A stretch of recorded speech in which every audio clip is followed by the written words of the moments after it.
Good evening, everyone, and it's a great pleasure to welcome you all for this exciting webinar, How Do I Treat?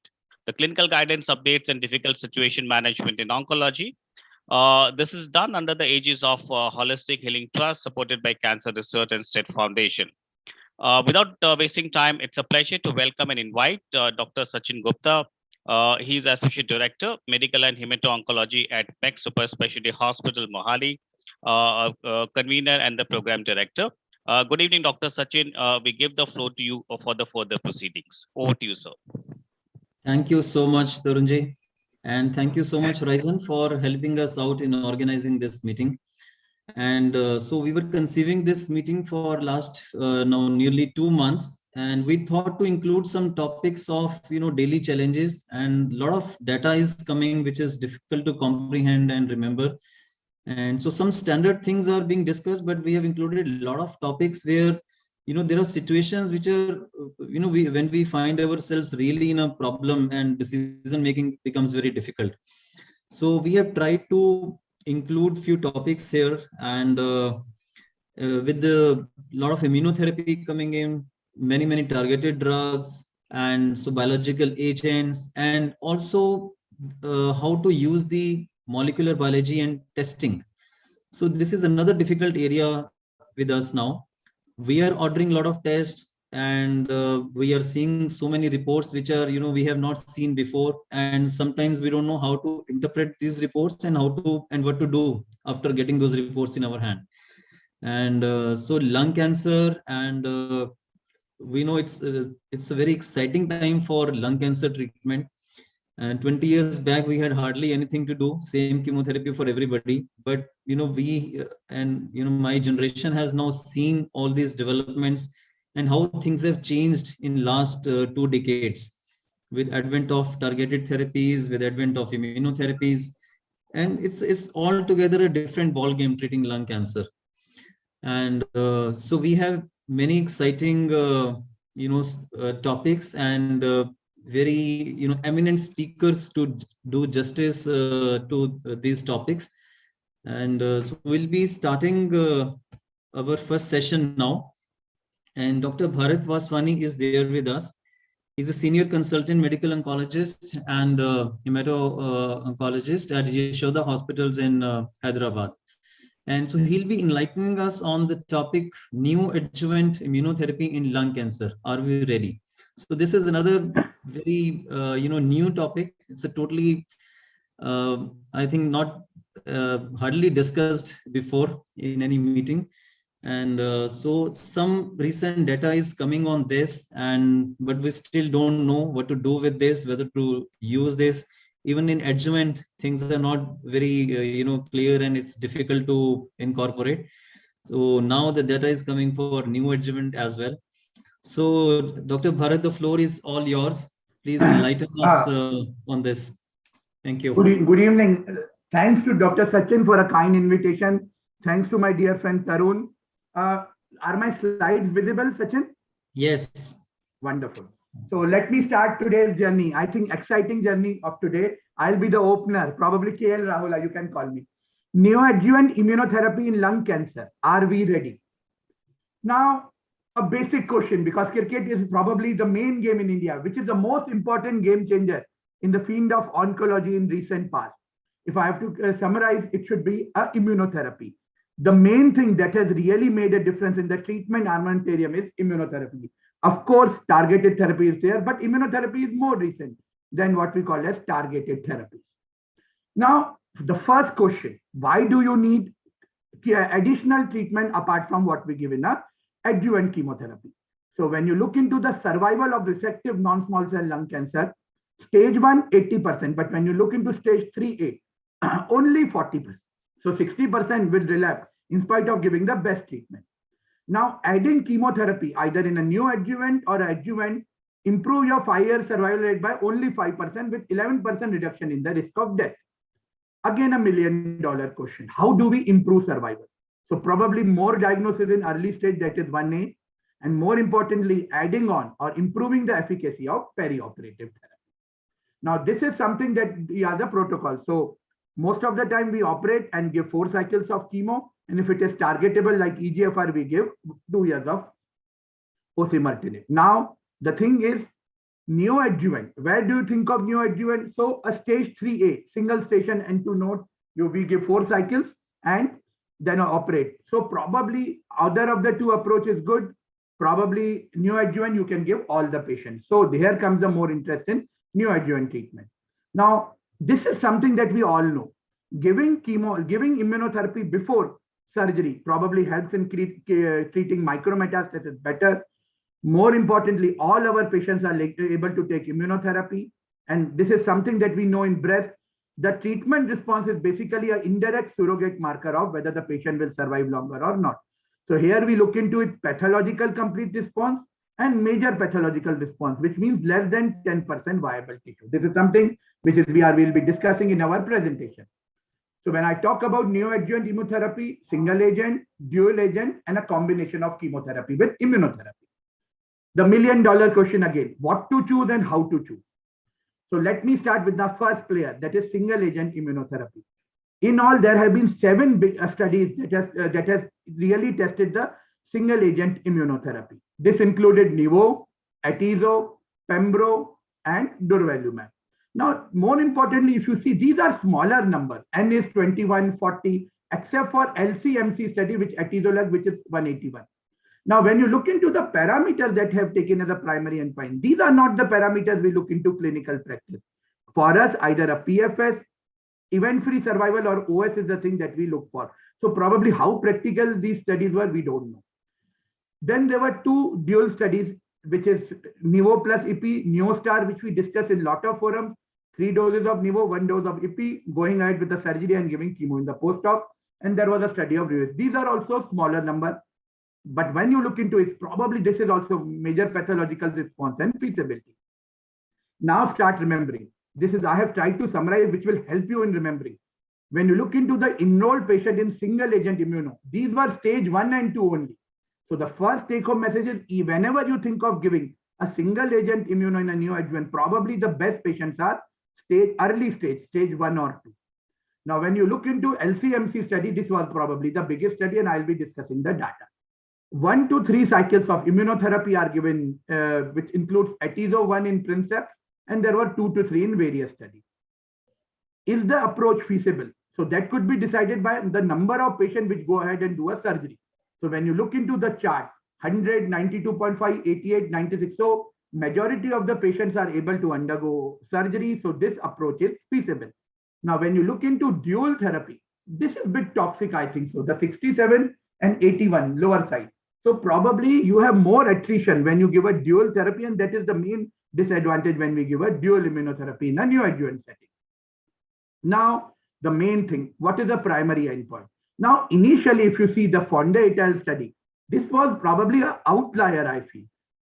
Pathological response of 10% and a major pathological response of 46%.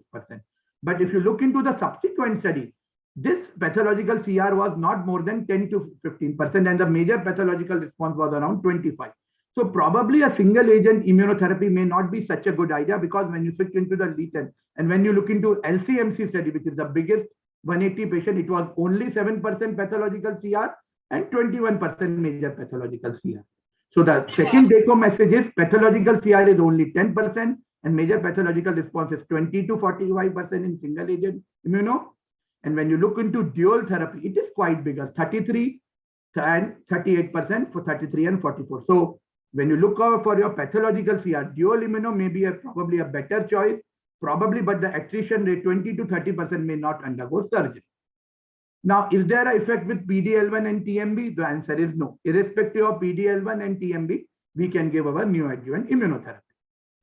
Here comes the topic of interest, which I am more interested about. What is the combination of immuno plus chemo? And you believe this is the way to go. So the basic premise is a chemotherapy decreases regulator T cell. More importantly, it increases CD8 cells in the tumor-associated macrophage and cytotoxic C cells in tumor microenvironment. So probably it is complementary or what we call as immunomodulatory response. What are these studies? So these are more effective, as I'll be discussing with single agent. More importantly, achieve the greatest tumor response when you look into major pathological response. We have a very good phase 3 data, and now it has been approved by FDA. So a new standard of care with the FDA approval 2 months back. Let me see 4 studies. These are smaller studies. Shu et al., Nadim. Nadim we discussed a lot of time. Sack et al. These are 30 to 60 patients, 3 to 4 cycles of chemo plus immuno followed by surgery. Now, this is more important. The endpoints are probably that we should look for. Progression-free survival at 2 years, event-free survival at 1 year, not a major pathological, which I don't think should be a surrogate marker. There are 4 studies. One study has already been published, which I'll be discussing in detail. Checkmate 816, chemo plus 3 cycles of nivo versus chemo followed by surgery, and a staggered post-op radiotherapy and or chemotherapy. There are another 3 studies, Keynote 671, Empower 030. Please remember, in adjuvant it was 010. And AGN study. There was one more study of durvalumab which has come, NeoCo study, but this is a smaller study. So probably when we need to quote any neoadjuvant data, the data should be for Checkmate 816, which is a bigger study, 358 patients. Now look at the difference between chemo and immuno. Most of these patients were stage 3, not stage 1 and 2, which was there in single agent immuno. When you look into the study schema, 3 to 4 cycles of immunotherapy with chemotherapy, that was the thing, and then followed by surgery. Again, the thing, 3 to 4 cycles of chemo. Is the approach feasible? So again, the percentage of patient undergoing surgery, 80 to 90% or 97%. So yes, it is better than the new immuno. So this is a safer approach. 8 to 9 out of 10 will be able to undergo the surgery. Now let me discuss about the most important study and then I'll compare it. So a Checkmate 816 that has already been published, a newly diagnosed resectable stage 1B more than 4 centimeter onward, stage 3A disease. Importantly, no driver mutation should be present. 3 cycles of nivo at the dose of 360 with chemo, followed by a surgery and then an optional adjuvant chemo and RT. No immuno in the post-op setting. The primary endpoint was pathological CR. Please remember, because that is the event-free survival, and the secondary endpoint was major pathological response and overall survival. 12 times better pathological CR when nivo was combined with chemo. Probably the biggest difference you have seen in when you compare in 21.6% absolute gain in increase in the number of patients with a pathological complete response. And when you look into the major pathological, remember your LCMC, it was only 20. So it was 37% patient with major pathological response, and this was statistically significant. So first endpoint was satisfied. Now, when you look into the subset in the forest, so all the subset, irrespective of 1B to 3A, squamous, non-squamous, PDL1 less than 1, more than 1, please remember your IM power adjuvant data. The quantum of benefit more was with those with the PDL1 was more than 50. In this approach, all comers can be taken. All the patients have improvement in terms of the pathological CR irrespective of PDL1. So what this trial suggested is nivo plus chemo showed a statistically significant improvement in event-free survival. Please remember this was a secondary and the hazard ratio was 6.63. So 37% reduction in the risk of progression. In terms of quantum of benefit, 10.8 months absolute gain in event-free survival with only 3 cycles of nivo in pre-operative, and probably based on the impressive results, FDA have already approved it as one of the options. And NCCN has also endorsed it. So if I have to see 2.2 and 8.1 with chemo, see only 2.1, and it comes to 24% and 37% major. So probably a better approach, at least far better than chemo, and according to me, better probably than adjuvant. See the thing. So if I have to say pathological response was 10, here it is 25, major pathological is, I'll go back 35 to 70%, anywhere from 57, 53, 60, 36%. And responses, chemo plus immuno better than immuno versus chemo. Based on this impressive result, in March, Food and Drug Administration has approved nivo with platinum doublet for adult patients. So you have already had the endorsement. And what do our NCCN guidelines say? So yes, in 2022, nivo 360 plus platinum-based chemo every 3 weekly for up to 3 cycles. So you now have endorsement of everywhere. And here comes what should be the standard of care. So that will be the last step. So if I have to summarize, single agent, minimum response, stage 1, combination better, around 20% better than chemo. So most patients with early stage lung cancer treated with curative intent will ultimately relapse more than 60%. When you talk about single agent immuno, the major pathological response is 20 to 45%, can be tried in stage 1 and stage 2 because that was the main population.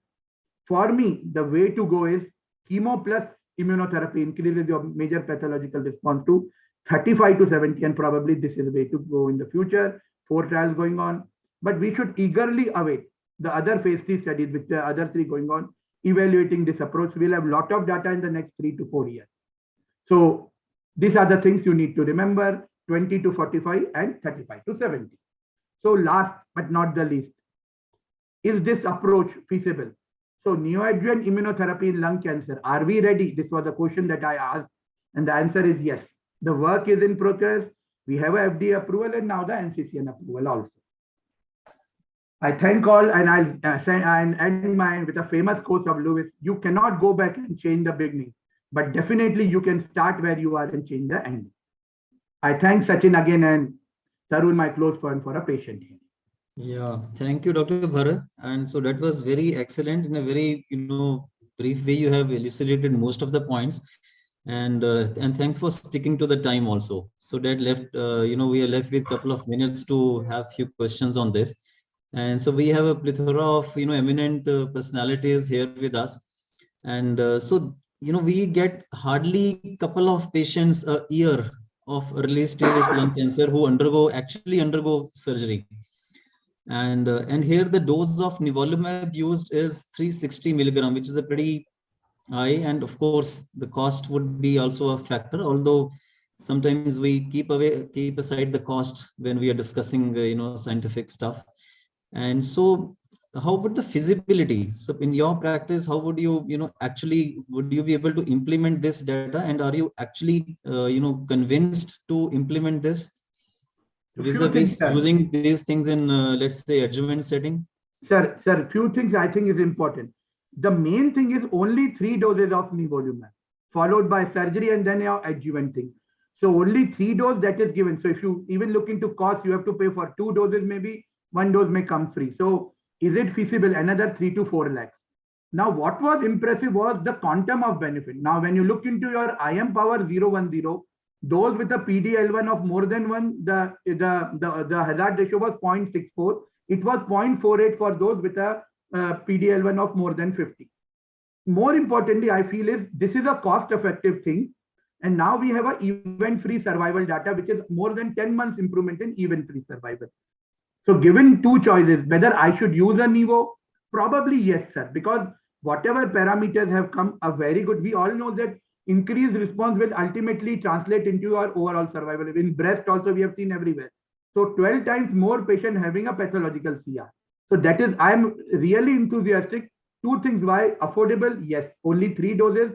Practicable, yes, around 83% were able to undergo surgery. And do we have a data to support that there is definitely an improvement? The answer is yes. The hazard ratio of neoadjuvant and adjuvant are same, 0.63, 0.64. These are 3 doses, there is 1 year treatment. So for me, because I have only 1 data, probably I have said work in progress, but I think so everybody will agree that giving 3 doses and getting this quantum of benefit. And we all know that the best tumor milieu is in de novo disease. The more treatment you give or something, that quantum of benefit comes down. Even in other organs, the best benefit is when the de novo disease. So probably you are utilizing all the benefit in all the settings. So I think so, sir, I'm pretty enthusiastic about the way we are going. And I think probably neoadjuvant will be a better way to go than adjuvant. Maybe people might have because only 3 doses, which is feasible in a country like India. And the quantum of benefit hazard ratio remains the same as against 16 doses of ATG. So Dr. Bharat seems to be pretty convinced about this. Yeah, so if I may add, yes, your comments. Yeah, so thank you for the presentation. The cost of 360 mg, they will not have any PAP right now because they don't have the approval for the country. So 360 mg is basically going to translate into something like, I think close to 3 lakhs or 4 lakhs per dose. Yeah. And 3 doses would be 12 lakhs, right? So it's not a small amount. I mean, there is no doubt about the science. It's biologically very strong.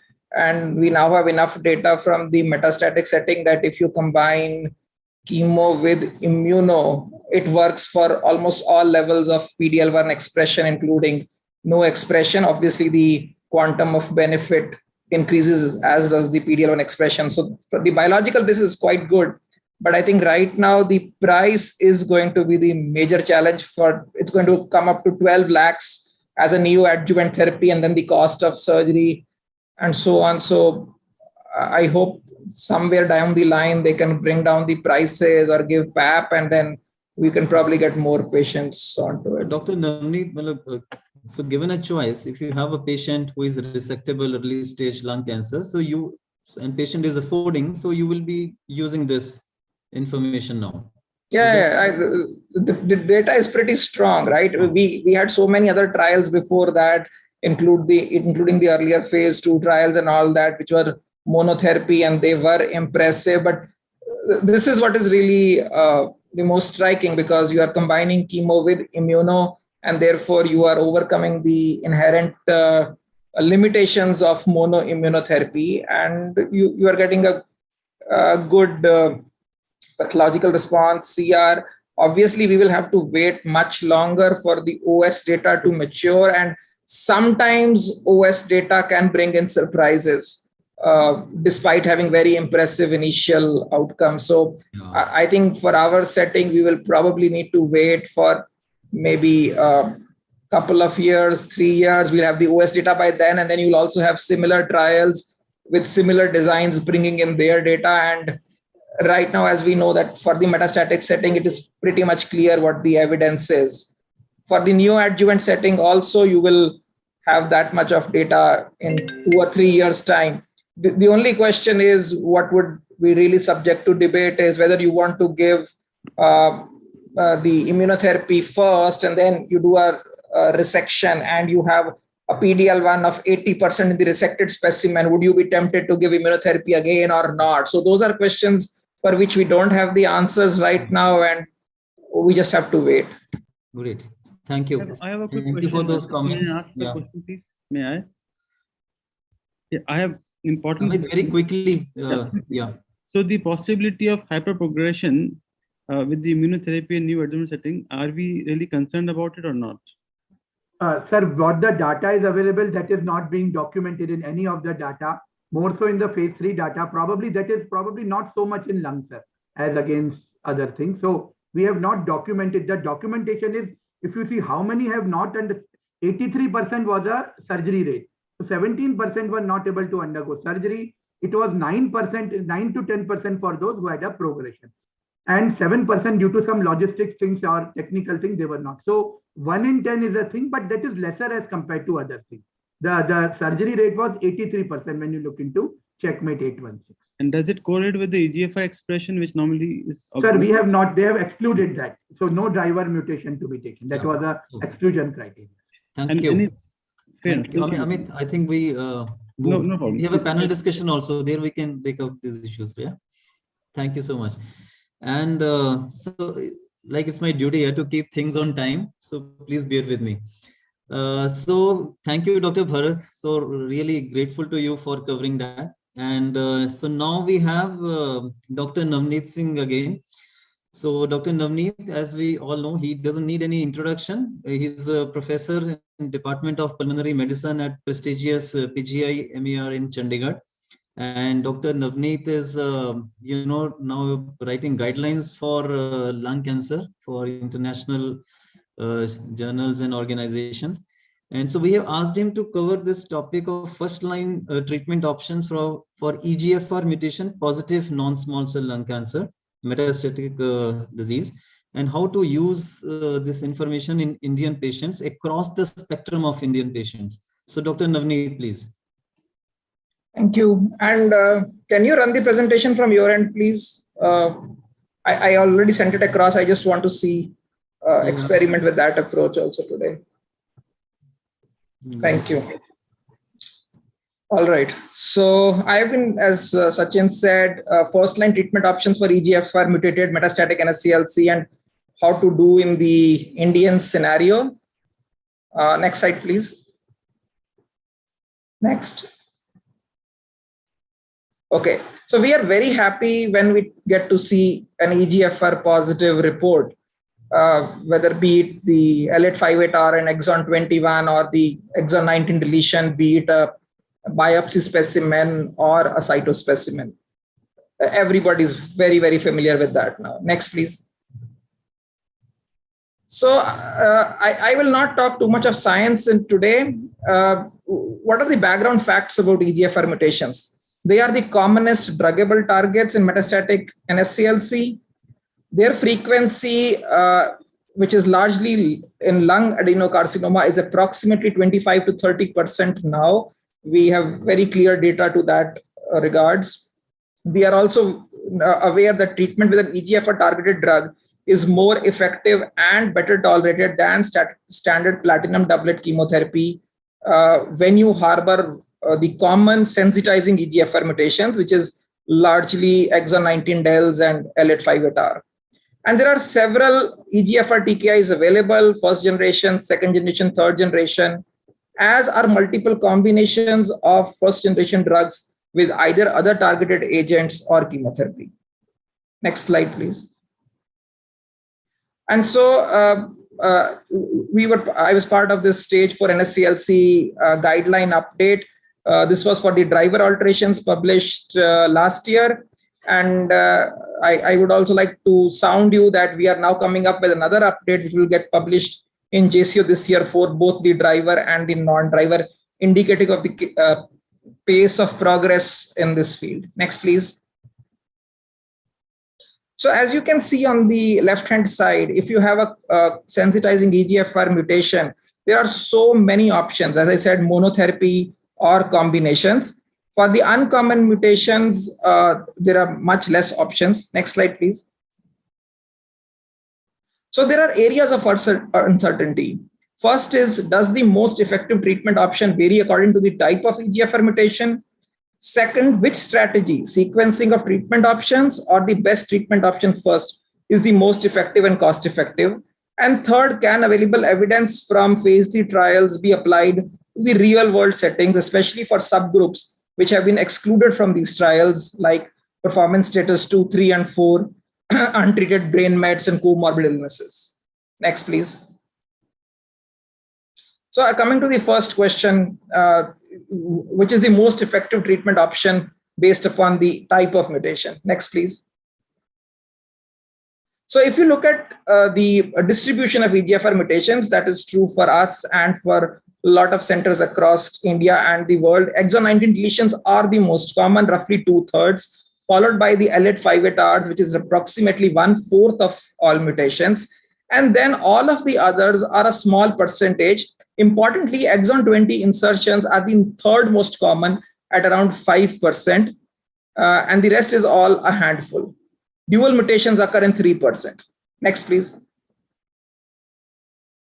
So what is evolving is that exon 19 deletions are prognostically the most favorable EGFR mutation type, and therefore there is a tendency for the second generation drug afatinib and the third generation drug osimertinib to demonstrate greater efficacy for this mutation as compared to the others. For the L858R point mutation, you may want to consider a more aggressive treatment plan. For example, you may want to consider chemo plus gefitinib or erlotinib with one of the VEGF inhibitors, or even use dacometinib. And as I said, for the uncommon mutations, which is largely the 3 mutations, L861Q on exon 21, S768I on exon 20, and the G719X family of mutations on exon 18. It is afatinib, which is the drug of choice for these ones, and followed by, to a smaller extent, by osimertinib. Next, please.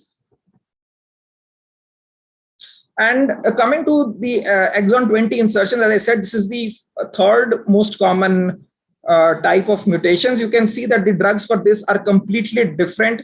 The latest version of NCCN guidelines shows that amivantamab and mobocertinib are the drugs for which patients should be subjected to, if feasible, at any point in their disease carrier. Next, please. Coming next to whether to use the sequencing of treatment options or the best treatment option first. Next, please. So the best treatment option first strategy is based on the presumption that patients may not get second-line treatment on progression, and that the most effective treatment given earlier achieves greater progression-free survival and perhaps even overall survival compared to reserving this approach for patients progressing on lesser effective treatment options in the first-line setting. On the other hand, sequencing of treatment strategy advocates using drugs with increasing efficacy sequentially, that means on development of resistance or progression with the first-line treatment, and thereby this retains the ability to offer a targeted drug at multiple timelines in the patient's illness. Next, please. Yeah, please. Yeah, so you could use a first or a second generation TKI, then assess for T790M, then offer third generation drug like osimertinib, or if that is negative, you could use chemotherapy. On the other hand, you could even do osimertinib as the first line treatment. On progression, look for CS79S, use a first generation drug, and then followed by chemotherapy. And obviously, we now have data that you could use a first generation TKI with chemotherapy and then try and look for the role of osimertinib or progression.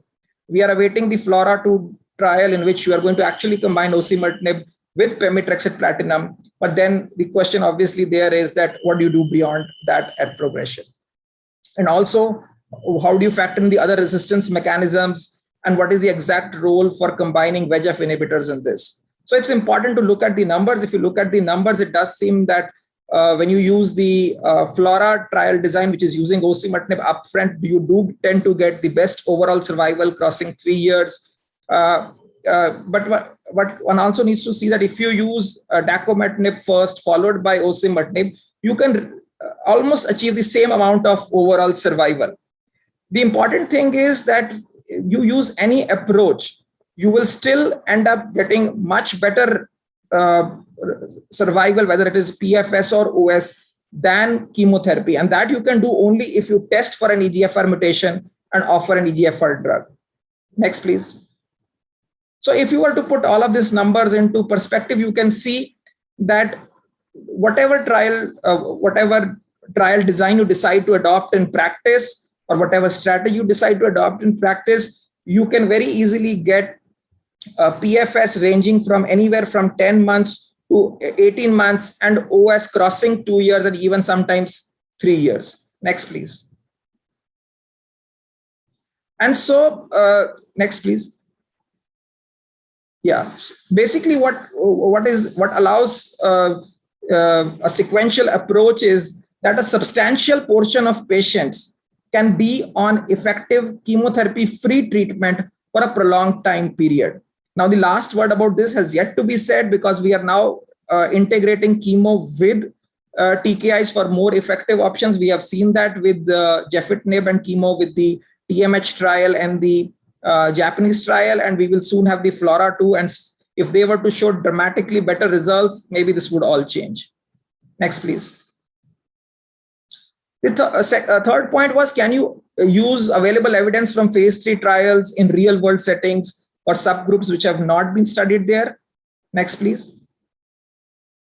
So one of this is poor performance rated patients.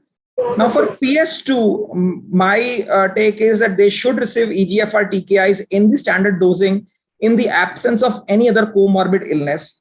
And they can even be considered for chemotherapy and gefitinib combination, but with a dose reduction for chemotherapy drugs. For a PS3, a trial of EGFR TKI in a dosage which is likely to balance efficacy with toxicity is warranted. You could start something like with an every alternate day dosing and gradually increase to 36-hour administration, and then to OD if the tolerance has been ensured and the response and the efficacy is along the expected lines.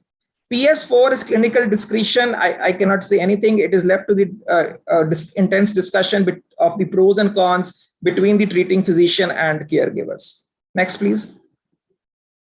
Now, if you talk of untreated brain mets, my take is that if the patient is asymptomatic, there are a limited number, which is less than 5. They are subcentimetric, and there is no edema or compressive features on MRI. You could start with a third generation TKI keep a close watch, reassess in 4 to 6 weeks, and sometimes you may be able to defer for a substantial period of time or even avoid exposing the brain to radiation.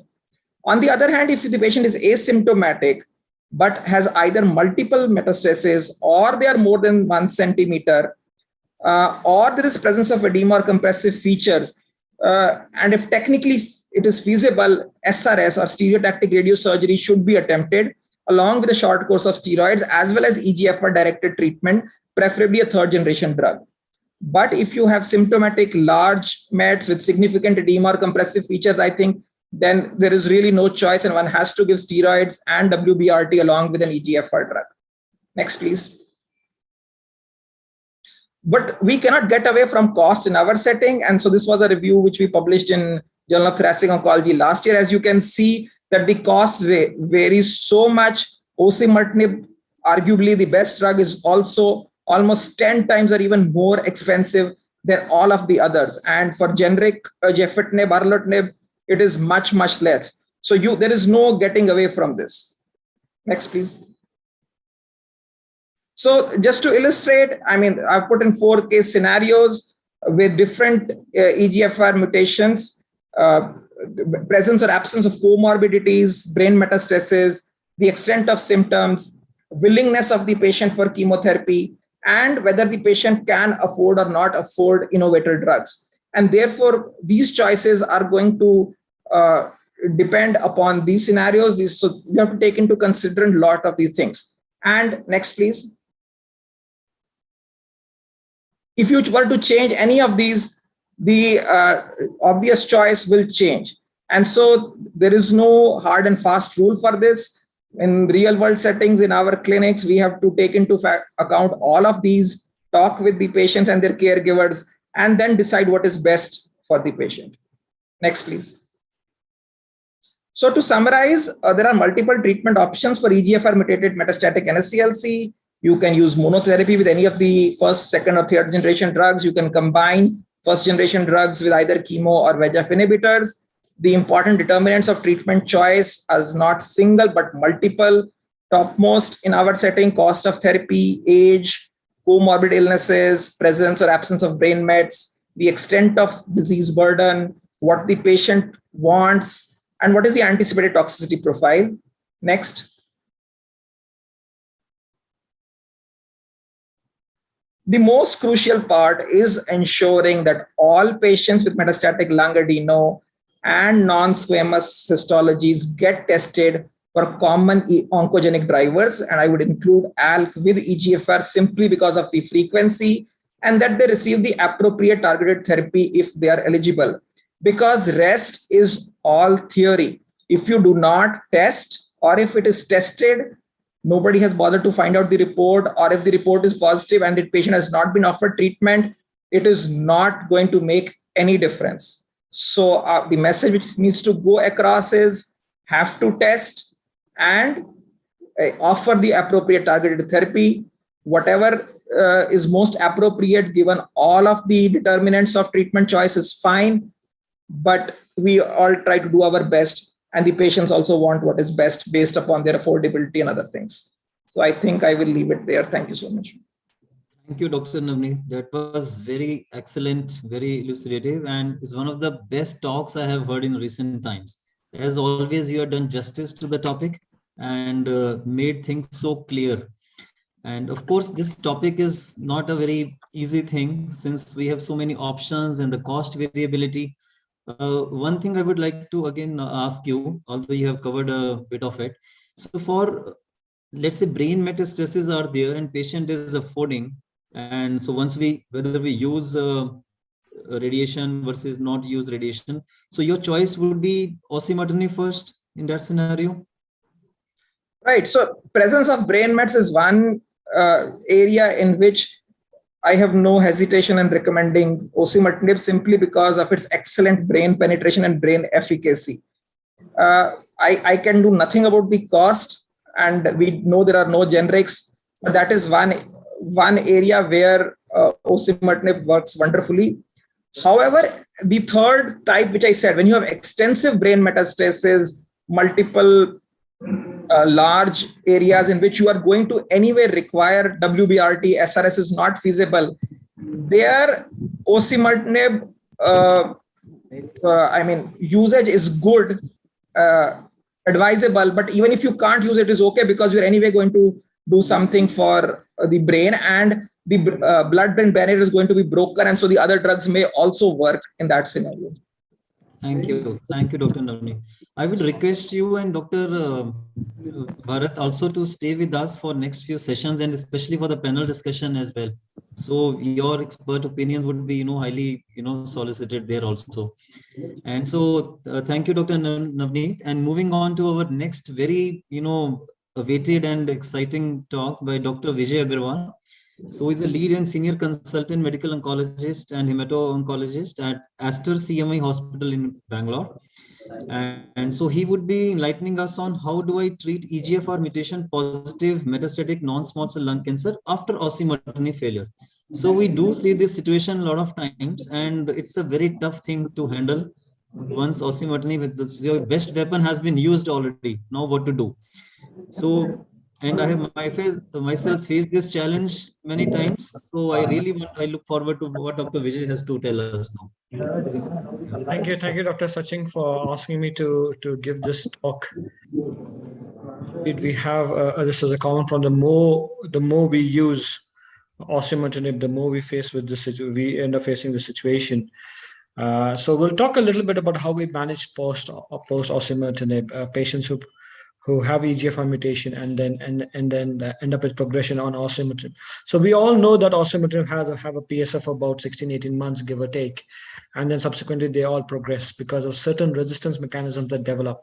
Now, there are several mechanisms that the cancer cells acquire. They can be either a secondary mutation within the EGFR gene, or an alternative EGFR pathway activation, or a phenotypic transformation. So there are various pathophysiologies that can develop, resulting in resistance to osimertinib.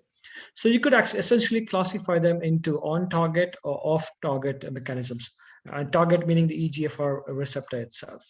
So, for example, you have, an EGFR receptor, and you have a drug that acts on a particular tyrosine kinase. So you can have an on-target mechanism. It means that there's another mutation developing within the tyrosine kinase receptor itself. When you're looking at off-target, it is not actually on the target, but the one either above that or below that. So alternate pathways, either upstream or downstream, gets activated, resulting in resistance to the particular drug. Or certain bypass mechanisms in which a completely alternative receptor themselves get activated, resulting in tumor progression and pathogenesis. So when we look at mechanism of resistance to osimertinib itself, the molecular pathways, whether we give osimertinib first line or later lines, is similar, though the frequency might change. So we look at first line osimertinib. In the vast majority of the time, which is about 59%, we don't really know what the pathophysiology of resistance or what the resistance mechanism is. But the commonest ones are your MET amplification, your EGFR mutation, and you have the rarer ones such as BRAF or ALK mutations, and then you can have certain phenotypic transformations such as small cell as well as squamous transformation. When you're using osimertinib late in line, the commonest EGFR mutation that you see is the EGFR mutation, the C797X mutation, followed by the MET amplification. And in a small percentage of patients, even in those situations, we don't really know what the resistance mechanisms may be. So when you categorize them into three categories, the on-target mutation is generally a EGFR mutation called the C797S mutation. Certain bypass signaling that can happen are MET amplification, HER2 amplification. The rarer ones are BRAF, ALK, and so forth. Phenotypic alterations, the commonest is this small cell transformation, and occasionally we may not be able to identify any resistance mechanism. But the important thing is to look for it. So unless we're looking for something, we're never going to find it. So when someone presents with progression post osimertinib, I think it's very, very important that we consider doing a biopsy to look for these resistance pathways. Like I said, those patients who've received osimertinib, one of the commonest mutations that happen resulting in osimertinib resistance is the EGFR C797 mutation. And I'm just going to spend a little bit time to kind of try to understand this in a bit better, because there are two types of C797 mutations, the cis and the trans mutation. And it's quite important we understand, because it could be a very, very simple way of treating these patients as long as we understand how it works. So you have either a cis mutation or trans mutation, depending upon the allele in which the mutation occurs. So let us take example, the first one, where you have the cis mutation in which the EGFR mutation, the T790 mutations, which is the dark blue and the green, are on the same allele. And you end up getting a C797 mutation, again in the same allele itself. When this happens, no treatment is going to work. When you have all the three mutations on the same allele, that is your EGFR activating mutation, the T790M mutation, as well as the C797S mutation on the same allele, then the current EGFR inhibitors are unlikely to be effective. However, if you end up with a trans mutation, so your C797 mutation is on the other allele where you don't have the T790M mutation, in those situations, combining a third generation TKI EGFR inhibitor such as osimertinib with a first generation TKI, which is active against C797S, may be effective. So that's what's shown here, that the one on the left may be taken care of by osimertinib, and the one on the right, which is your C797 mutation on the other allele, which does not have the T790M mutation, then you might be able to give a combination of osimertinib with geftinib to give some response to that. So this is essentially the same thing told in a slightly different way, where you have if you end up with a C797S mutation without a EGFR mutation, then you could, without a T790M mutation, then you could just give a first generation TKI. If it's in the same allele as a T790M mutation, then it's unlikely to be beneficial, the current TKIs or EGFR inhibitors. But if you end up with a trans, that is, the C797 is in a different allele compared to the T790M, then combining both osimertinib and geftinib might be beneficial.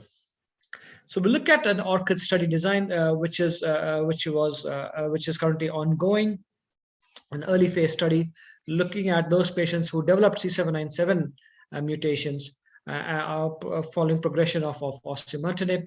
And in this study, there are various parts of this study where they're looking at MET amplification, EGFR amplification, EGFR mutation, as well as immunotherapy combinations. And when you look at the, we wait for more data with the EGFR C797 mutations, and as and when that gets reported, we will get a better idea about how to treat these patients. But currently, if you do identify a transmutation or a loss of T790M mutation, then it's worth trying a first generation TKI. MET amplification is another mechanism of resistance for those patients who have progressed on osimertinib. Various clinical studies are ongoing. Some have been partly reported, though most of them are very, very early stage. But a combination of osimertinib and savolitinib seems to be the most promising. You could also consider a combination of osimertinib and crizotinib till then, if you don't have access to solotinib, which we currently don't. This was the data from the FLORA study for the resistance mutations happening post osimertinib in the FLORA data. And the commonest mutation was the MET amplification, which was 15%, followed by the secondary EGFR mutation, the C797X mutation, which was 7%, and various other bypass pathways were there, such as PIK3CA mutations, HER2 amplifications, ALK translocation, BRAF mutation, KRAS mutation, and so forth. The TATON clinical study was a phase 1b study evaluating osimertinib plus savolitinib in patients with EGFR mutated MET amplified non-small cell lung cancer. And there were various parts to this study, and we're not going to concentrate on all the parts because the other parts did not have any prior exposure to third generation TKIs. But the one that is relevant for us is the part B1, in which patients who progressed on third generation TKIs were included in the study. And as we can see that in this study, A significant proportion of the patients had more than 3 lines of therapy. And when we look at the disease control rate, they're able to identify about 52% of disease control rate. Sorry, 75% of disease control rate in this group of patients who were progressed on third generation TKIs, with a median duration of response of 7.9 months and a PFS of 5.4 months. So clearly some encouraging data there, the same thing on progression-free survival. Toxicity-wise, I think the combination was not much more toxic. When you look at the more than grade 3 toxicity, about 3 to 4% of those patients, but nothing much more to kind of speak of. So this study concluded that this combination may be an unmet need for those patients who develop MET-mediated resistance to EGFR TKI treatment. Another study looking at the ORCA study, which we just spoke about EGFR secondary mutation. The study also had an arm called the MET amplification, in which osimertinib plus savolitinib was combined, and this did present in ESMO last year. This data was presented, and we look at the number of responses. The objective response rates was about 41%, and stable disease for another 41%. So clearly good data. Over 80% of the patients benefiting from this combination. So I think we have to watch the space to try to get much more larger data cohorts. But till then, these data seems to be quite promising if patients do develop MET-mediated resistance. We know about the IMpower 150 data, in which surprisingly the combination of atezo, bev, and carbo and pacli showed benefit compared to bevacizumab, carbo, and pacli in all comers, but more importantly in those small number of patients, I think about 100 odd patients, a small number of patients with EGFR and ALK, EGFR mutated ALK translocated patients. Even in those group of patients, the benefit was seen in the ABCP arm compared to the BCP arm. Now, this data was published fairly recently in 2022. This was the final exploratory analysis for atezo plus bev and chemo combination in the subgroup of patients with EGFR mutated patients. And as we can see that even though the confidence intervals were quite wide, the ABCP arm did much better than the BCP arm, where median overall survival was 20 months versus 26 months in favor of the ABCP arm, and this was for those patients who had EGFR mutation. So all EGFR mutations were in this cohort. The benefit was not seen when ACP was given with BCP. So that is only atezo with chemotherapy was versus only bev with chemotherapy. There was no benefit, but clearly the benefit seen with immunobev and the chemotherapy arm in all EGFR mutated patients. Now, when we look at only sensitizing EGFR mutation, the benefit is still there, and the quantum of benefit is slightly more, albeit large confidence interval, but the median overall survival goes up to 29 months versus 18 months for those patients who did not receive atezo. No benefit was seen when ACP was compared with BCP. And when looking at those patients, particularly those patients whom we need to talk about, who have progressed on prior TKI, so patients who had sensitizing EGFR mutation and progressed on prior TKIs, the benefit was seen in those patients as well, with a median overall survival of 28 months versus 18 months. And for those patients who received ABCP versus BCP, and clearly no benefit when the 4 combo was not there. So clearly there is some information there to say that atezo, bev, and chemo combination may be effective in those patients who've got EGFR mutated, irrespective of whether they have received prior TKI or not. So what do I do in clinic? Okay, I think it's quite important to at least try to identify mechanism of resistance to osimertinib.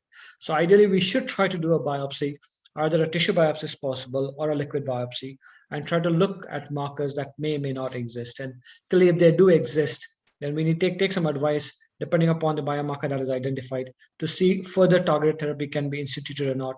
Certainly, if a clinical trial is available somewhere where they can be eligible for those clinical trials. If there was no resistance mechanism identified, then my standard practice is to consider chemotherapy, which is carboplatin and pemetrexed, or consider IMpower 150. Though the data is not very strong, there is some data, as we just discussed, that ABCP combination might be effective in those patients with EGFR mutation. clearly the Keynote 189 study will not be effective, will not be useful in this group. I clearly don't use immuno in the absence of BEP. So Pembro with chemo is not my preferred treatment. I would give either chemotherapy. If I'm going to use immunotherapy, it would be the ABCP regime. So just to summarize, resistance mechanism of osimertinib can be grouped into EGFR mutation, bypass signaling, phenotypic alterations, or none. And when we, depending upon what we identify, if it's an on-target mutation, either a combination or a single first-generation TKI may be effective. If it's an off-target, then we look at relevant drugs based on the target that is identified. If there is a lineage plasticity, then chemotherapy based on the type of plasticis identified, whether it's a small cell or a squamous cell, appropriate chemotherapy should be considered. And if they're not identified, then ideally a clinical trial, or consider chemotherapy or the IM power 150 regime. A lot of clinical trials are ongoing depending upon the resistance mechanisms that can be identified. And I think we need to watch the space. And over the next few years, hopefully we get more and more information coming out from this trial to guide us as to how best to treat our patients. Thank you. Thank you, Dr. Vijay. So that was again a very, very excellent presentation. And you have done justice to the topic and you have stuck to your time as well. Thanks for that as well. And before we move on to the panel discussion, for which I would request you also to be, present here. And so I have one question to you, that now you have a osimertinib failure patient who has now, there are no additional mutations which you can target, right? And now you're using ABCP. So does the results in this setting depend upon PD-L1 expression in these patients? No, so we would normally ignore the PD-L1. The patient numbers in the IM power 150 are so small that they did not look at the PD-L1 expression in the EGFR mutated patients. So I would not look at PD-L1 and advise. So the ABCP regime would be irrespective of the PD-L1. Right. Thank you for that. And so please stay with us. And so we now we are moving on to a very exciting panel discussion, and we have National Lung Cancer Moderator here with us. So Last, you can unmute yourself. National Lung Cancer Moderator. What is this? Such a new term, huh? International. Okay, sorry, international. You're not happy with national? International. That's the first. I mean, like I'm a bond moderator or something. So we really love your moderations, and that's why we have chosen you for this particular, session. And so Last, you don't need any introduction. So Last is a senior consultant medical oncologist, and he's doing a lot of thoracic oncology stuff now at the prestigious Rajiv Gandhi Cancer Institute in Delhi. And so Ullas, we have given you the responsibility to, moderate a session on biomarkers in non-small cell lung cancer. So we have a lot of now these tests available with us. So how to use and apply them. And so Ullas, we can, should I invite your panelists? Yeah, please do, Sachin. Yeah, so Dr. Amit Verma is there with us. Dr. Amit is founder and director, Dr. AV Institute of Personalized Cancer Treatment and Research at Gurgaon. And we take Amit's help a lot of times to interpret these reports. And he has been really very kind enough to help us every time we call him. And I think Gautam is not there. He's stuck in hospital still. He messaged. Gautam, are you there? I can't see him, huh? No, sir. And Dr. Kripa Bajaj is there? Yes, sir. Great. Consultant medical oncologist at Basavathrakam. So this is a little tongue twister name, huh? Indo-American Cancer Hyderabad. I always, it's difficult for me to pronounce this. Dr. Deepak Singla is consultant medical oncologist at Indus Hospital, Mohali. Deepak, are you there? He is not joined yet. Please call him, Surbi. Sir, I'm trying. Yeah, Dr. Chitresh is also excused, I think, he messaged. Yes, sir. And Dr. Rekha Bansal, consultant medical oncologist she's there. at Apollo Hospital, Hyderabad. She's there? Right. And Dr. Abhishek Anand is also there. I can see his name. Yes, He's a senior medical oncologist at Narayana Cancer Center in Patna. So we have a huge, very eminent panelist with us. And of course, we can have inputs from Dr. Navneet, Dr. Vijay, Dr. Bharat as well. And And so you last, also, Sachin. oh yeah, I'm here to learn. I'm here to learn. Yeah. So am I. The previous sessions were mind-boggling. I tell you what they have presented, and it's really. So just taking away from what Vijay actually ended, two things, Sachin. One, we have also published our data about PDL1 and EGFR. So once you have an EGFR, PDL1 expression 0, 50, 100 doesn't make a difference. You can give ABCP irrespective. That is one. And second, what Vijay said was what I do in my practice. I'll also tell you what I do in my practice. We have a clinical trial, self-publicity, in which we are giving amivantamab and lazertinib plus minus chemotherapy. There's a Mariposa arm. So we can have the patient in that. So patient could be failing gefitinib, progressed on that, osimertinib, and then go on to this, or first line osimertinib. That's absolutely just okay. information, just to interject, yes. I have few doses of amivantamab for exon 20. We procured for a patient, but couldn't use. We lost the patient, due to some complication. Send it. I'll use it. Send it. I'll use it. Sir, post osimertinib, is it started? This trial, this. Yeah. This trial is. Thank you, Bharat. This trial is there. So we'll send lot of patients, sir. So there are. Bhejo. So like Bharat was had sent one patient in which post osimertinib we put him onto the COC study. There's a Sabra Savannah study. In that the MET amplification came positive. A young guy, 32-year-old male. I think now it's been 6 to 7 months where we have given him osimertinib plus savolitinib, and the patient is doing very, very good. So, but this amivantamab plus lazertinib plus minus chemo is a very nice trial, Mariposa 2, which we have. Which hopefully should do well. So I think we are not the only one. The 3-4 sites are also there in India. I'm not really sure which all sites are there, but I'll put it in the group. I have that group. Maybe I'll just put it across. So last, we are roughly 10 minutes late. I hope you cover up. So I won't take your I'll time. Stop now. But what I can do, Sachin, is I'll talk about the trials that I have, and we'll skip the panel discussion. No, you stick to the session now. Okay. So let me start. This was a very polite way of saying shut up. Enough of self-publicity. Now do what you have been called a fault. Okay. So I have been asked to do a panel discussion on IHC, NGS, ctDNA, and trust me, one of the very most interesting discussions which should happen on biomarkers rather than the very common EGFR, ALK, and ROS that we actually discuss. My first reactions when I heard this topic basically was this: it's like back to basics. In fact, I would stick my neck out and said in the first wave of COVID, 2020, when we had this, IHC, FISH and everything, I actually went back, and my niece is studying MBBS in second year. I actually read up all these PCRs and NGS and everything over the Sanger sequencing, everything, because it now makes more sense. It didn't make sense at that time. It makes more sense right now. And I would request all the medical oncologists, one that I tell all my students actually here, to read those things actually once. My subsequent reactions when I saw about this topic was that going back to basics actually strengthens your foundation, and with good basics you will have endless options. So I think we as medical oncologists, we should definitely know, because as Amit will put it out, there is a lot that is not written in the NGS reports. Basically, to see that one NGS report and start trading on that is not right. And as medical oncologists, we should have more than a basic knowledge of the NGS, of the liquid biopsy and stuff like that. So let's discuss about the IHC first. I see Dr. Kripa Bajaj.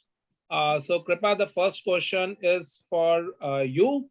A 45-year-old female, breathlessness, right side pleural effusion, thoracoscopic biopsy, moderately differentiated adenocarcinoma. IHC not done. How comfortable are you in giving this patient a treatment without an IHC, whether it is pemetrexed or gemcitabine, or you want a TTA1 P40 to be done in all your patients? And how comfortable are your pathologists? So definitely I do IHC, so I'll not jump to the treatment with the simple glandular differentiation, what they mentioned. Definitely I'll confirm with the TTFR and other IHCs to confirm as a adenocarcinoma. Without just a morphology, I'll not jump. Okay. Rekha, from one woman to another. Yes, Rekha? So at least one IHC marker, though morphology may be, favoring adeno or squamous, but just one marker, P40 for squamous and TTF1 for adeno. Okay, And so you also, should I want suffice. to. I'm sorry. You will do at least a P40 and a TTF1. Fantastic. Abhishek? Sir, I think we need to know how much is the tissue sample we have. Good tissue. So good tissue, then we should be going for the IHC, and then we should be going at for the molecular markers. Okay. Navneet is there? Navneet's this thing is there? Navneet is there? Yeah, I'm here. Yeah, Navneet. You sound very bored with my presentation on this thing. Yes, Navneet. What you are so what you're sleeping? No, I'm not sleeping. Okay, the background is very dark. Okay. Oh, So yeah, Navneet. switch Okay, off that's the okay. light. Navneet, your voice is good enough. So Navneet, the biopsy shows moderately differential adenocarcinoma, glands are there, IHC not done. Do you think you want to treat, or you are absolutely okay in ordering an IHC? This is a thoracoscopic pleural biopsy. There is a lot of tissue in thoracoscopic biopsies. So there is no issue. Hence, I would do a TTF1 just because the tissue is adequate. If it were inadequate, then I wouldn't do. I would just go ahead and test for oncogenic drivers. Actually speaking, what Navneet has said is absolutely right. And I would like to go a step further and say, if your pathologist is, very confident that you can see glands and all, ISCLC, CAP, AMP guidelines actually say that you do not need to confirm it by a TTF1 and P40. Our pathologists do confirm it, and forget TTF, P40. They will actually do NAPSN-A, CK7, CK6, and CK20 and P63. And it's actually not required. If you can see glands, if you can actually see, if you can actually see the keratin pearls in that, you do not need to actually do IHC. You can actually go ahead and direct the treatment. Correct. So this is I just want to make one comment, yes, sir, if I'm sorry. Sir, actually, we are seeing recently adenosquamous histology quite a bit than before, actually. So that's why we are confirming with the IHC as well. Dr. Kripa, what will happen over here is that, your pathologist has to be telling you, that is one. The second thing is you will anyway do an NGS. It's a 35-year-old female non-smoker. So now the NGS requires squamous cell, also you require some markers. So thoracoscopic markers are good, but more of the times you actually do not require a TTF1 and P40. The message actually has to go across, because what happens is the pathologist, they will, I'm sorry, Dr. Amit, I am speaking for them. The lot of tissue is consumed at that time. So if you have a histology which shows a lipidic, papillary, acinar structures, it's an adeno-CA. If it's keratinization, pearls, intercellular bridges, you have a squamous cells, you don't actually require. And small cell carcinoma is a morphological diagnosis. This also we need to basically understand. You do not find, you confirm it by 2 marker, but you should not actually go ahead and do all the basic markers over there. So, and one, if I may interrupt. Yes, Dr. Nam.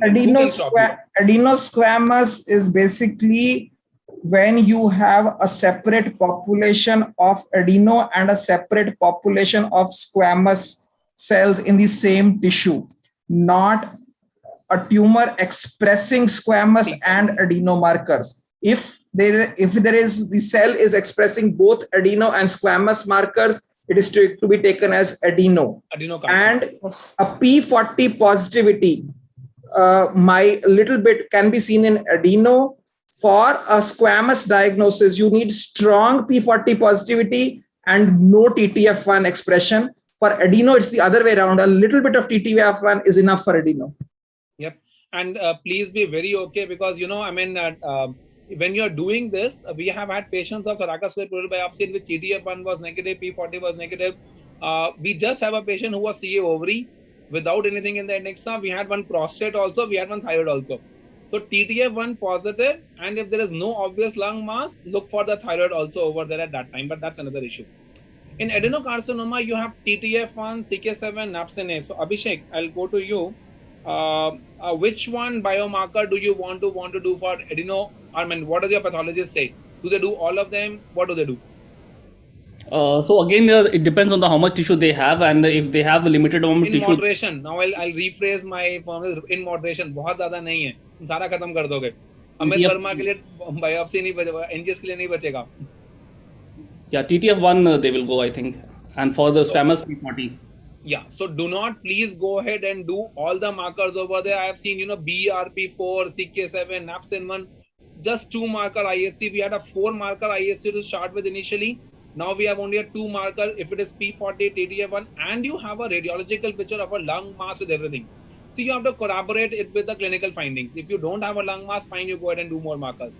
From 4 markers, 6 markers, we have now come down to 2 markers, P40 positive, squam, P40 negative, and TTF1 positive. Adeno, both negative, NaClC, NOS, still go ahead and do NGS marker for them because we are moving from a histological based diagnosis. Small cell carcinoma, obviously it's a morphology. Everything else is not positive over there. So this is what exactly we are doing.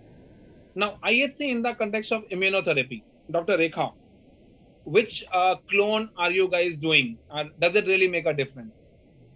So though we so ideally better to use the FDA approved companion diagnostic if whenever available, but otherwise from the blueprint data, SP263 closely associates with the other FDA approved. Rekha, that's okay. Which one are you doing? 22C3. Forget. I knew you will say blueprint. I knew this will come. The blueprint I will come. I know. What are you doing? So 22C3 and 263, both of them are there in house. And why both of them? So 22C3 more for when I'm wanting to use Pembro, and otherwise 263. Okay. Sir. So maybe that. Fair enough. Dr. Kripa? So we are using 22C3 on Ventana platform, sir. Okay, so you're because we're not having DACO. Yeah. Okay. 22C3 on a Ventana platform. Okay. Yes, sir. Dr. Abhishek? 22C3 only, sir, and most of them it is outsourced to either of the core diagnostic or the genome, so it depends on them actually, but it most likely it is 22C3. My take over there, I was a big proponent of using 22C3. My take on this nowadays has changed a slight bit. I say if I have to use Pembro plus chemotherapy, it doesn't make a difference. Whether if I have made my decision, it doesn't make a difference because that will work in PD-L1 more than 50% and less than 50% and 0%. If I have to use single agent immunotherapy alone, then probably I'll go in for 22C3. The reason is very simple. 22C3 in our hospital is 14,000 rupees. SP263 will come into 3,000-4,000 rupees. So if my patient is going to get chemo immuno anyways, I am anyway not going to do, look at for whatever it is. If I have, and because we outsource the 22C3, if I have to give a single agent immunotherapy in PD-L1 more than 50%, I like to stick on to 22C3, and that is the way I would do. Dr. Navneet, do you think this approach is right, or as usual, I'm wrong? No. If somebody is going to spend 1.75 lakhs on pembrolizumab, I'm sure he or she can afford 22C3 testing. Sure.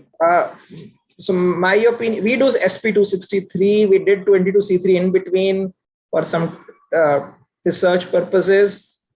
You are right. If you are giving a combination, it doesn't matter. Then you don't even need to test actually. Then the only reason you will go into test is whether you can take off chemo or not, right? For the blueprint did show the concordance. So in that respect, very high PD-L1 expression, the concordance is good. Means if you have like 60, 70, 80%, then it is unlikely that if you change the clone from SP263 to 22C3, it will go below 50. But when you have that huge range of 1 to 49%, there the two clones can differ. So I actually agree. We did a small study of 50 people. SP263 overstains by 15%. So if I have a SP263 which comes as 90, my 22C3 will be 75%. The bottom problem comes with to 60% because जब वो 60 होता है तो ये 45 होता है. So SP263 always overstains.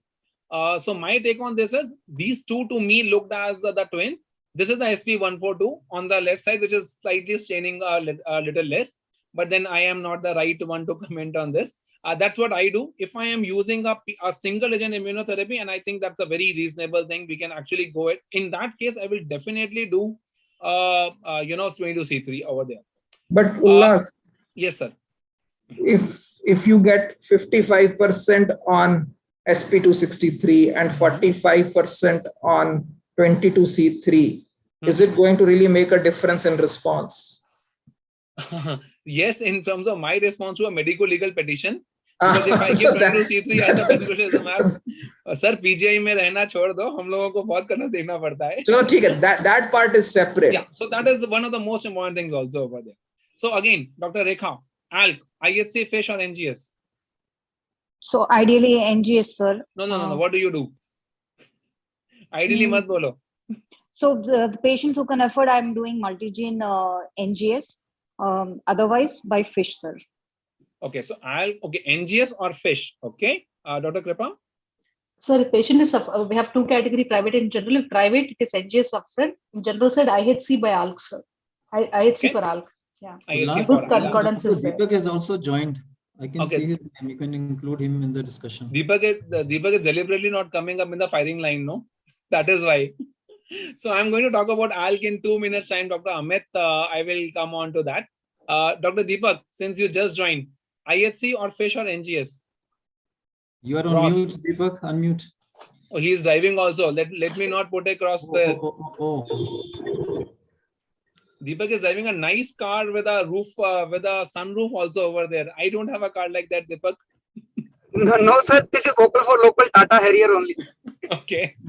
So, no, Deepak, I think you should, either you park somewhere. Otherwise, it's okay. You just listen to this. No, sir. I have parked, sir. Park. Chalo, park hoge to batao chalo. Ross, IHC or FISH or NGS? Sir, FISH. Okay, FISH. Absolutely right. So what I will not do in Ross is IHC. I have seen a lot of people starting on Ross, IHC 3+, and then coming in, and the only question I tell them is, bhaiya apna PI kara lena. Although there is a 92% concordance rate between Ross, IHC 3+ and FISH, but please confirm it by FISH.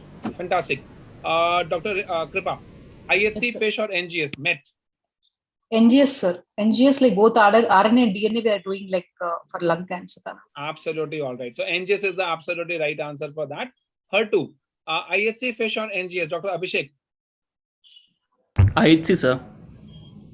IHC, HER2. Okay. That was the first googly. Dr. Rekha? HER2 new mutation. Okay, HER2 new mutation in lung cancer. Let me just, Dr. Abhishek? Yes, sir. HER2 new, IHC or FISH or IHC, FISH or NGS? HER2 new in lung. In lungs, sir, it should be broad paneling NGS testing or FISH testing. Absolutely, sahi jawab. So HER2 new you do not do by IHC actually over there, and that's why the right test is basically very, very important. You should not bark up the wrong tree over there. I had a very nice thing which was there, but we'll go to the next one. So this was the ALK thing which is there, which we published our data, and I've told it multiple times. We had 71 patients in which IHC positive, FISH was positive in 58%, and NGS was positive only in 84.5%. So, IHC for me, because ALK is so important actually, IHC for me, even in a general OPD or a private OPD, is a very simple test. The report will come in 2 days' time. And for me, ALK by IHC is actually the gold standard. If we have an IHC positive, we will treat it actually over there. Sir, just a question, Ullas sir. Yes. Sir, don't you think in future we'll be looking more at variants now, variant 1 then variant 3? And I think I was speaking to Amish yesterday, yes, and I think the variant 3 and variant 5B are poor prognostic factors. Everybody will do worse with them, either it's lorlatinib or erlotinib, and there's no head-to-head trial. So let's not, we will look into that, but at present, even if I have a variant 3, erlotinib will be okay with me, absolutely okay. So let's start with NGS. Ullas, yes, Dr. Navneet. What can also be done is that if you have any doubt about IHC positivity, which is typically if it is 1+, or you could do a FISH to confirm, equivocal IHC can be confirmed by FISH if you do not have facilities for NGS. Yep, true that. 3+, 2+ is anyway positive. So the way our pathologists report at our center is ALK is either positive or negative. It's binary. So if you are sometimes equivocal, which is very rarely 1 to 2%, then we go for FISH or NGS actually. So let's just, Amit Verma is very, very, very silent for a long time. But before that, Dr. Kripa, from the NGS reporting, and Sachin, you'll have to give me 5 minutes for this extra for this actually. What does the clinician want a molecular pathologist to report. Tell us, Dr. Kripa, when you order an NGS, a lot of time a very stupid NGS report comes over there. What do you want from the molecular pathologist, oncologist? And Amit, Dr. Amit, if you can, yes, you on, yes. So yes, Dr. Kripa, what do you want from your molecular pathologist? So any targeted mutation I will do. I do see, sir, like a lot of VUS they mention and all. Just like foundation report, lot of pathologists report very vaguely. VUS like likely pathogenic, likely can be driver, but I really want vaguely to reporting likely. So either you are here or you are not there. Fine, fantastic. I still remember my first year of my MBBS, and I said someone, the lady might be pregnant. He said, no, Baba, either you are or you are not. So you can't do both. Okay. Yes, so no vague reports, Dr. Amit. Next one, Kripa, Dr. Kripa. So yeah, proper mutation, which exon got mutated, and like whether it can be targetable or not, the reporting should be crystal clear, sir. So that's what I expect from pathologist. And clear language, as is told. Okay, I am just coming to that. So Dr. Amit, these are my wish list from you. Simple, clear language, no medical or molecular jargon from your side, no clinical correlation required. Radiology people are very fond of doing that. Don't report for the heck of reporting one CDX56 gene reporting over there. Talk to us prior to that. And this is what I was thinking, this is why a medical oncologist comes from molecular oncologist. And it's almost like an ideal man, doesn't smoke, doesn't snore, doesn't watch football, doesn't argue, definitely doesn't exist. So ideal report also doesn't exist. So Amit, your answer from there. And what do you want from us? So what do I need actually? What do you need from us? I've never encountered that question, but what you don't need anything from us. You just need samples from us. No. So from our point of view, that normally all these mutations are, tumor is heterogeneous, and we have the VAF frequency. The response rate is something which is we want to learn. If the VAF is low, does it really respond the same way like with the higher VAF? So that is something this is later on. No, this is later on. This is not right now. At the basics, anything you want from us? The right amount of tissue, that's it. The right amount of it. I thought you will ask us about, talk to us, कम से कम history दे दो, whether patient जो है वो OC Martinez के pre है कि OC Martinez post है. That is obvious. That is obvious. Okay. Good clinic. Oh no. My pathologist, we don't give that also sometimes. Okay. Okay. A good clinical history, a good tissue tumor content. Patients from us, don't ask for a report tomorrow from there. And at least a basic understanding of molecular oncology techniques is what I would actually request my medical oncology people to, have. Sometimes, I am guilty of saying, a lot of time I am guilty of saying, last time ki हमने एक NGS panel भेजा, and I said, BRCA क्यों नहीं है इसमें? He said, sir, वो तो हमारे panel में है ही नहीं. I said, ऐसे कैसे हो सकता है? And then sometimes I said, वो MET amplification में FISH इस report में क्यों नहीं है? बोले सर वो तो होता ही नहीं है. So, as medical oncologists, we should also remember what exactly why exactly are you testing for? Let's say you are testing for a MET amplification post OC Martinez. And that panel doesn't even include that. Then there is no point in doing that, right? So what should an ideal report look like? Let's forget about that. Now, my problem with you, Dr. Amit, and the molecular pathology report over here is, I sent, this is a 62-year-old female, non-smoker, NSCLC, and NSCLC NOS, and we got a biopsy done for her and sent the NGS. And the NGS report came as KRAS Q2061H, whatever, non-KRAS 12C mutation. So Dr. Kripa and Dr. Abhishek after that, relevant therapies in other cancer types, cetuximab plus chemotherapy. Will you give this chemotherapy to this patient? No, sir. I'll not give this chemotherapy to patient. Dr. Deepak, you are parked for a long time. Will you give chemotherapy? This chemotherapy? No, sir. No. Okay. Rekha is there? Yes, sir, I'm here. Will you give? No, sir. Certainly not. Okay. So Dr. Amit, लिखा क्यों था भाई? आपने नहीं लिखा था, हमने लिखा था, हमारे हॉस्पिटल की रिपोर्ट है. But sometimes when suggestion comes, cetuximab plus chemotherapy in lung, all the trials have failed. We are in a dilemma at that. I mean, that's my basic problem with the molecular report actually. So I have no answer why it is being practiced. I personally do not strongly recommend all these confusions. It has to be the cancer specific reporting rather than cancer agnostic. Though the test is tumor agnostic, but the reporting should be tumor specific actually. So okay, let's say if you have a PIK3CA mutation, will you advise, which you see in 20% of patients, will you advise an afinitor, everolimus, or some other or drug like that? So the data is not in favor. What we have seen that it does not work that great. But if the PIK3CA mutation with the classical hotspots, definitely it has to be mentioned because it has to be mentioned. Yeah. How comfortable my medical oncologist friends, Dr. Kripa, how comfortable will you be? Regarding, sir, like to use the... Let's say you have a PIK3CA mutation on the top of an EGFR mutation. So they will write, one EGFR mutation, osimertinib, afatinib and all, and PIK3CA mutation, everolimus. How comfortable will you be in giving? No, I'll not give the PIK3CA mutations. I'll definitely target EGFR. PIK3CA, like it's not so established in lung cancer regarding the driver, but EGFR definitely is. Dr. Rekha? Certainly, sir, but I think the onus is on us because we know all the history. We know, I guess we'll have to do our part of the research and decide what is best for the patient. Okay. That's my last, Sachin. Yeah. Last, the importance of that report is just to predict whether your TKI will work or not. It is not that you have to act on it. Okay, so a negative predictor that maybe it's a bad prognostic factor, the resistance pathway is something, you may not get that good PSOS in that. Fair enough. Sachin, if I have 2 more minutes, I can discuss this case? Yeah. Fine. So this is a 67-year-old male. Amit, I would want your interpretation on that. Ex-smoker, non-small cell adenocarcinoma, tissue single gene assay was done, which was negative. Inadequate for NGS. Liquid NGS done, no actionable mutation.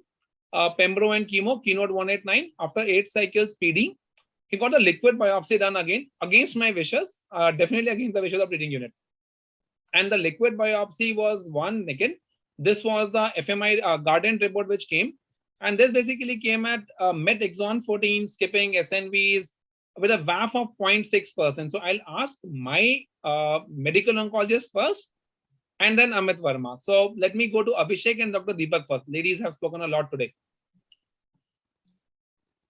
Dr. Deepak, yes or no? Yes, sir. You will give capmatinib, you will give tepotinib, or one of the two, or no? Abhishek. No, I mean, if we are left with no other option, sir, then we can try that also. No other option तो ऐसे नहीं होती है ना. No other option तो अभी second line तुम उसको दो docetaxel plus ramucirumab. I mean, no, I won't use them, sir. I won't. You will not. Okay, Dr. Abhishek. It's very tricky, sir. I think it's difficult to say yes to this because the percentage amplification is 0.6%. So and now you will have a lesson in liquid biopsy detection from Dr. Amit Verma. I saw that smile on Amit Verma's face. It is tricky. That is why I was called to do a panel discussion. No, Amit, your take on this? I think strongly we can recommend capmatinib. There's no doubt about it. So why, Amit? Why with a VAF of 0.6% in a liquid biopsy? You are saying that? So it's quite a dynamic variable marker VAF because of the leakage of the DNA, which cannot be predicted with so many variables into it. But we have learned the similar way in the EGFR. Even the lower VAF still works. Like when you were talking about the T790M resistant mutation, even a smaller VAF was recommending that the osimertinib will work. And we had again, I think one more important factor is in the liquid biopsy. Correct me, Dr. Amit, if I'm wrong. That's what my molecular pathologist tells me. That you will never get those VAF of 5%, 10%. In a liquid biopsy, 0.6%, 1.2% is actually good enough. You are absolutely okay with that. So is that right? To understand the VAF significance, you also have to talk about the tumor fraction. If the tumor fraction is low, then you will expect a low VAF. If your tumor fraction is high and the VAF is low, then you can understand it is a subclonal population. But it has to be a relative term actually. So what do we, so in this Guardian report, I didn't see the tumor fraction. So we have to look at the tumor fraction. And then you have to, okay. So what is the highest VAF or will you get, let's say in this patient, if the MET exon 14 was positive, what is the highest VAF or lowest VAF will you get? So if it is a high tumor burden, you may get a VAF of maybe 5-6% at the max. But yeah, so again, as medical oncologists, we need to understand that we will not get that good VAF in the liquid biopsies. That is also very, very important actually. And this patient actually was given capmatinib and pre-TKIs and post-TKIs. Uncle is doing absolutely fantastic actually. I had a lot of cases, but I think I'm running out of my time. So thank you. Thank you, Dr. Amit. Thank you, everybody, for a very nice discussion. And that is what I told you, Dr. Sachin, that we are here to learn, and it is fun learning. It is, and I think everybody in their respective centers should talk to their molecular pathologists. It makes understanding report very, very easy over there. So thank you. Handing it back to you. Thank you. Thank you, Thank you, Lars. Lars. Thank you, all my panelists, and Dr. Amit, Deepak, Kripa, Rekha, and Abhishek. So this was actually very, informative for all of us. And Lars, you made it very, easy for us. And also you have, made us understand that things are not so easy, and we have to do and learn a lot, because, a lot of new things are coming up every day, and so difficult to keep up pace with the newer That is why developments. these webinars and talking to friends help. Yes, absolutely important. And thank you all for sharing your knowledge and inputs for this. And and lot more to come. And all of you, please stay with us. Last, you also. And so we have another, very important and exciting discussions and topics ahead. And so next we have Dr. Prasant Ganeshan, who's an additional professor and head department of medical oncology at JIPMER, Puducherry.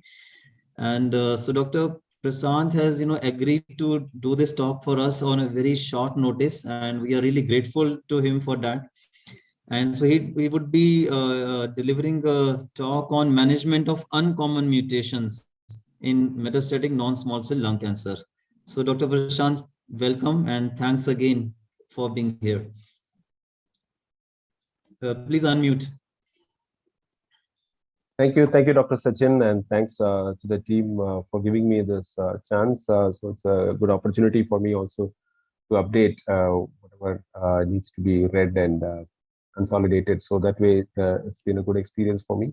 So I'll be talking about management of uncommon mutations, mostly about HER, MET, RET, NTRK.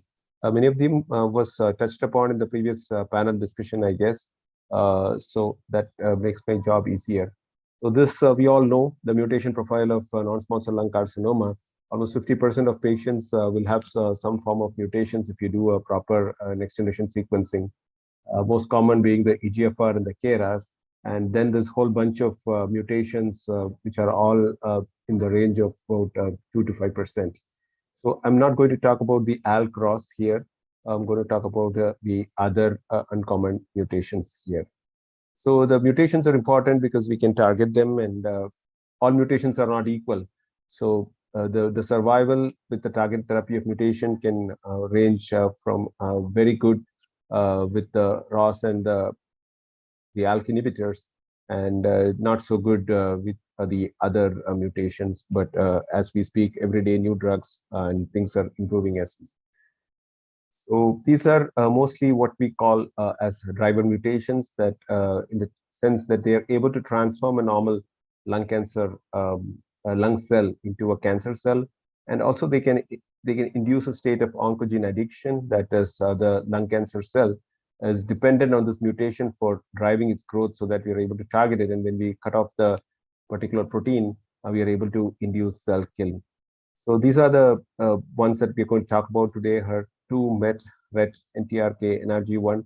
So you can say most of them ultimately they kind of feed into the RAS-RAF-MEK pathway or the PI3K, AKT, mTOR pathway, and finally leading on to this whole bunch of things which we all know are associated with tumorigenesis. I think you had a full discussion on how to test for these rare mutations, so I'm not going to spend time on that. Most of them currently we would prefer to do an NGS because of the high sensitivity, except for the rearrangements where the fish probably has a slight edge here. So we'll start with the MET mutated lung cancer. So the commonest mutation in the MET is what we call as the exon 14 skipping mutation. This is the MET gene, and this is the 14th loci. And so you can see the exon 14, because of the mutation, this entire coding region gets skipped. So this leads to what happens is the protein which forms is not degraded as fast as it should be, and so it remains there and causes constitutional activation, and leads to cell growth, proliferation, survival, and increased migration. So this is the basic mechanism of action of how the MET mutation leads on to tumorigenesis. And as you can see from this large database, that about 3% of adenocarcinomas have MET mutations. And among this, the exon 14 skipping mutation is the commonest. About almost 80 to 90% of them are this. There are other mutations in the exon 14 which can lead on to tumorigenesis, but they are much less common. The characteristics of the MET mutated lung cancer patient, the median age is about 70 years in the registration trial of capmatinib. The females are in the MET mutated population, the females predominate, but in the MET amplified population, it's about 20 to 50%. And important to note that even among smokers, you can get MET mutated lung cancer, unlike the EGFR, where they are very, very poorly represented, the smokers. And even in squamous cell carcinomas, about 10% of them can have MET gene alteration. So important to test not just the adenocarcinomas, but also the squamous cell carcinomas. And remember, squamous cell carcinomas were also included in the capmatinib trial. It's not just adenocarcinomas. So one interesting thing is that there is a rare histology of lung carcinomas called the sarcomatoid histology. We probably see a patient in a year or one patient in 2 years. So but interestingly, 20% of those with sarcomatoid histology can have the exon 14 skip mutation. So that is something to keep in mind. And MET amplification, again, can develop in 5 to 20% of EGFR mutated tumors at the time of resistance. The drugs to target the MET mutations, of course, are capmatinib, and recently tepotinib, which has also got a conditional approval from the FDA. The registration trial for capmatinib is the Geometry Mono 1 trial in non-small cell lung carcinomas. And we had patients of stage 3 and stage 4 non-small cell carcinoma or EGFR non-mutated and ALK negative, a good performance status with measurable disease. So they try to include multiple groups of patients here with varying levels of MET amplification, ranging from a copy number of less than 4 to more than 10. But all these cohorts needed to be stopped early because of futility. That's copy number, anything which is less than 10. And the sustained responses and progression-free survival is achieved only in MET amplified tumors with copy numbers more than 10, or in the MET exon 14 skipping mutation population. So they had 2 cohorts, one with previous treatment and the other cohort with no previous treatment. This is to summarize the findings of this geometry trial. As you can see, in the treatment naive population, the exon 14 skip mutation produced an overall response rate of 68% and 96% disease control rate at the 12-month PFS. Results are not so good in the MET amplified population, even with the copy number of more than 10. The overall response rate is 40%, and the median PFS is only 4.2 months. The pre-treated populations, as expected, the responses and survivals are correspondingly low. Interestingly, capmatinib has good activity in those with brain mets, with about 50% of them showing responses among those patients who had brain metastasis. There's some updated results available, and the median overall survival in the treatment naive population is been reported as 20 months in last year's ASCO. So it's not probably as good as what you would get with something like osimertinib in EGFR mutated lung cancer, or what you would get in ALK mutated lung cancers. But this is currently being recommended as the first line therapy if you know that somebody has got a MET mutation and able to access the drug. Showing the waterfall plots, showing the survival, and probably a handful of patients, so swimmer plot here showing a handful of patients are having continued responses beyond 2 years, but not very exciting. Many of them have dropped off on the way. The side effects of capmatinib, the most common and the most relevant one is the edema. Almost half of the patients have some amount of edema, and it can be quite significant in about 10% of the patients, and it has also led to stopping of the drug in the trial in about maybe 10% of the patients. So the edema can be significant, and some of them can respond to diuretics, but it is kind of not very easy to manage. The other side effects are mostly manageable: nausea, vomiting. You can get asymptomatic increases in creatinine, but this is mostly grade 1 and 2, and grade 3, 4 renal failure or elevation of creatinine is not seen. Fatigue. Drug itself is administered on an empty stomach, the dose of 400 milligrams BID. So this is about capmatinib, which is now recommended for MET mutated lung cancers. A quick word on the RET mutated lung cancer. This is much rarer than the MET mutation. This is actually a rearrangement with various fusion partners seen in 1 to 2% of adenocarcinomas. Mostly they are younger patients, never smokers. We have two inhibitors, selpercatinib and pralsetinib. But more interestingly, because both selpercatinib and pralsetinib is not available to us in India, the other drugs like cabozantinib, even alectinib and sunitinib are also less potent but active RET inhibitors and can be tried and produce responses in lung cancer patients, though the overall response rates are much lower.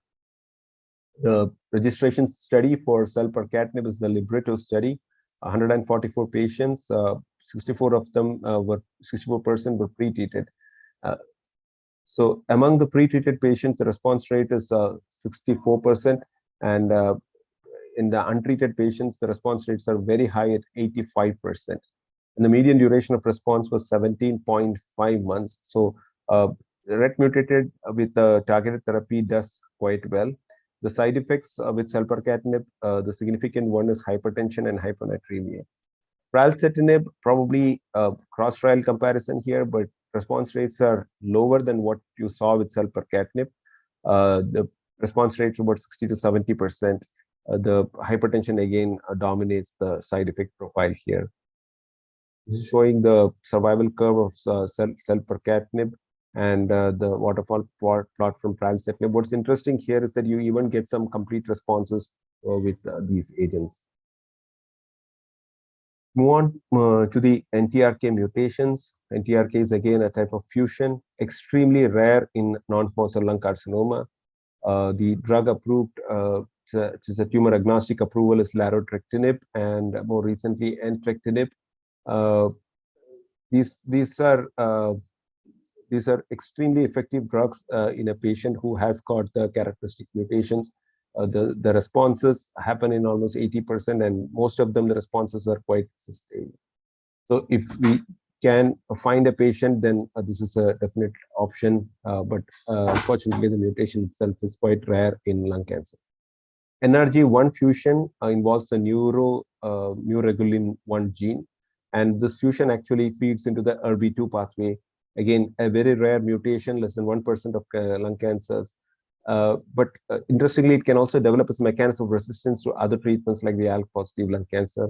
Always detected by NGS, again, has been reported to have poor responses to conventional chemotherapy and even immunotherapy. What's interesting for us is that NRG fusion is sensitive to afatinib, and in a small study, 4 out of 5 patients actually showed a response, and most of them were well sustained.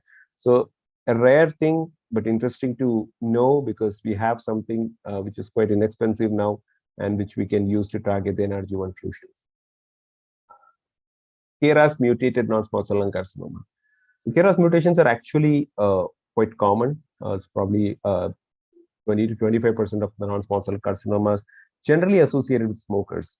NRAS mutation by itself is much rarer. So it feeds directly into the RAF-MEK-ERK pathway. The drug which is used to target the KRAS is the sotorasib, which was approved based on a phase 1-2 trial with 129 patients, with 59 having a non-small cell lung carcinoma. Response rates was 32% with the disease control rate of 88% and a median PFS of 6.3 months. So the activity is always in the KRAS G12C mutated non-small cell lung carcinoma.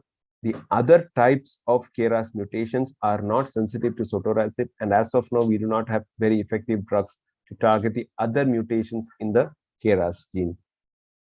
So the registration trial, which was subsequently conducted in specifically non-small cell lung carcinoma, which had a G12C mutation, is called the CodeBreak 100 trial, which showed again a similar PFS, which was found in the initial phase 1-2 trial, was about 6.8 months, and the median overall survival was 12.5 months. But this included patients who were both pre-treated as well as untreated. Again, here, interestingly, there is a small group of patients who actually get a complete response. Last, I'm coming to the HER2 mutations and HER2 alterations in non-small cell lung carcinoma. You can get 3 types of alterations in the HER2 gene. One is the HER2 amplification, which is directed by the FISH. which has an incidence of about 2 to 3% de novo, but can be as high as 13% when patients develop resistance to EGFR inhibitors.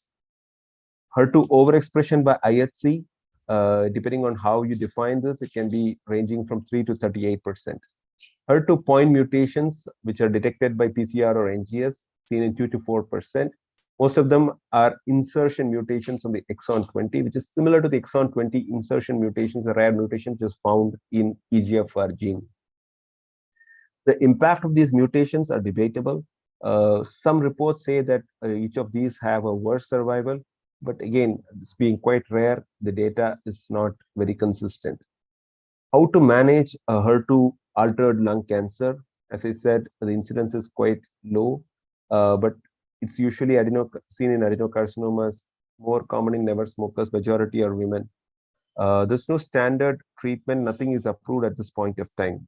People have tried trastuzumab, afatinib as a pan-HER inhibitor, TDM1 and trastuzumab deruxtecan, and specifically for the exon 20 insertion, similar to the activity in the EGFR exon 20 insertion, there is a demonstrated activity of the newer TKIs, posidotinib and pyrotinib.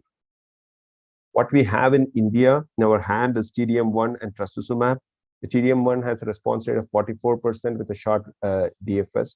Trastuzumab also has been reported to produce responses, but most of these responses are short-lasting, and generally it would be preferable to use TDM1 if patient can afford rather than trastuzumab in a HER2 mutated non-small cell lung cancer. Pertuzumab itself has not resulted in good outcomes in non-small cell lung carcinoma, whatever reports we have till now. The new kid on the block, as far as HER2 is concerned, with exciting data across tumor types, is the trastuzumab deruxtecan. In non-small cell lung carcinoma with HER2 mutation, it has produced a very impressive response rate of 55% and a duration of response of 9.3 months. This is a trial which came out just 2-3 months back in New England Journal of Medicine. And as you can see, most of the patients seem to respond or get some amount of disease control with this agent with HER2 mutated lung cancer. So this is probably going to be the way to go for HER2 mutant lung cancer whenever patients are able to access this. So that brings us to the end. This is my last slide. So just to summarize, so when we talk about rare mutations, we are talking about, I didn't talk about BRAF because I think that's being covered by a separate session. So we're talking about alterations which happen in less than 5% of lung cancers. But if you actually put all these things together, so we are talking about nearly 20% of the lung cancers. And most of these have some targets available, some drugs available at this point of time, which makes it interesting. And so also important, if somebody cannot afford capmatinib, crizotinib is still an alternative, probably not as good, but it still has activity in MET exon 14 mutation. Similarly, I talked about the RUT rearrangement and the activity of other agents which we can correctly access, like cabozantinib. So it's important to know that we can do something for most of these patients now if we're able to detect these mutations, and hence the interest. So I'll stop now, and if you have some time, I'll try to answer these questions. But I must say that most of my talk has been based on what I've read, and I have very little personal experience in treating these patients. Hardly a handful of patients I have treated with these kind of mutations. Once again, I thank the organizers. Thank you. Thank you, Dr. Prashant. So that you have done absolute justice to this very difficult topic, but a very important one, because as we are doing this test and seeing these reports, more and more often we are going to encounter such reports now. So it's very important to learn these concepts, and these drugs would be in a maybe some span of time we will have availability of some of these agents to use in our patients as well. So it becomes really important. And so of course, even I don't have much experience of using these agents because we don't encounter these very frequently. But as we now have knowledge of this, so we'll be, seeing these kinds of reports as well. Definitely. Thank you so much. Thank you. Dr. Amit, you want to say something? Yeah, I just wanted to ask most of these mutations normally we encounter as a secondary resistance to EGFR TKI. So now the big question comes: should we continue the EGFR TK and add these additional TKIs, or should we just switch the gears to the different TKIs as per the alterations identified? That's a very interesting question. I don't have an answer to that. Whatever couple of patients where I have faced the situation, I have stopped the EGFR TKI and added something capmatinib or HER2 targeted agent. That's what I have done. But seriously, I don't know whether we should keep the EGFR TKI going in the background just in case. So what Dr. Vijay Agarwal presented the data where combination of TKIs was used, and there was no additional toxicity in those. They were mainly phase 2 and other data, but even I was surprised. So not much of additional toxicity there. So this is a feasible option, but maybe we'll be guided by the second biopsy, and when we run the NGS, whatever combination of mutations we get, accordingly we may have to choose some combination somewhere. So thank you so much, and thank you for sticking to time as well, and thanks again for consenting to deliver this talk on a very short notice. We are really grateful to you. And stay with us, please. And next we move on to another very important talk and important topic. So this is a session sponsored by Pfizer, where we have Dr. Devrat Arya, is a fellow colleague and director of medical oncology at Max Hospital in Saket. And so Dr. Devrat is here to talk on management of the current perspectives in management of ALK rearranged advanced non-small cell lung cancer. So Dr. Arya, please. Yep. So thank you, Dr. Sachin, for the invitation to talk. I hope I am audible and the screen is visible. Yes, go ahead. Okay, thank you very much. So first of all, thank you all. And thank you, Pfizer, for the slides. This is a sponsored session, but the idea is to talk about the current perspectives in management of ALK rearranged advanced non-small cell lung cancer. So just take a step back and to understand the epidemiology. I think lung cancer is a fairly large volume of cancer in India. The current data seems to suggest that we have anywhere about 75,000 new lung cancer cases being diagnosed every year. I think what we are going to see with the expected incidence is that in 20 years' time, this number is likely to double to nearly 120,000 new lung cancer cases every year. And I think that is not only a scary data. What we also understand and we know is that a majority of our patients present, unfortunately, with more advanced disease. And as the incidence is increasing, we are also likely to see nearly 110,000 lung cancer related mortality per year. And I guess we need to really, pull up our, we really need to improve our early diagnosis for this subset of cancers.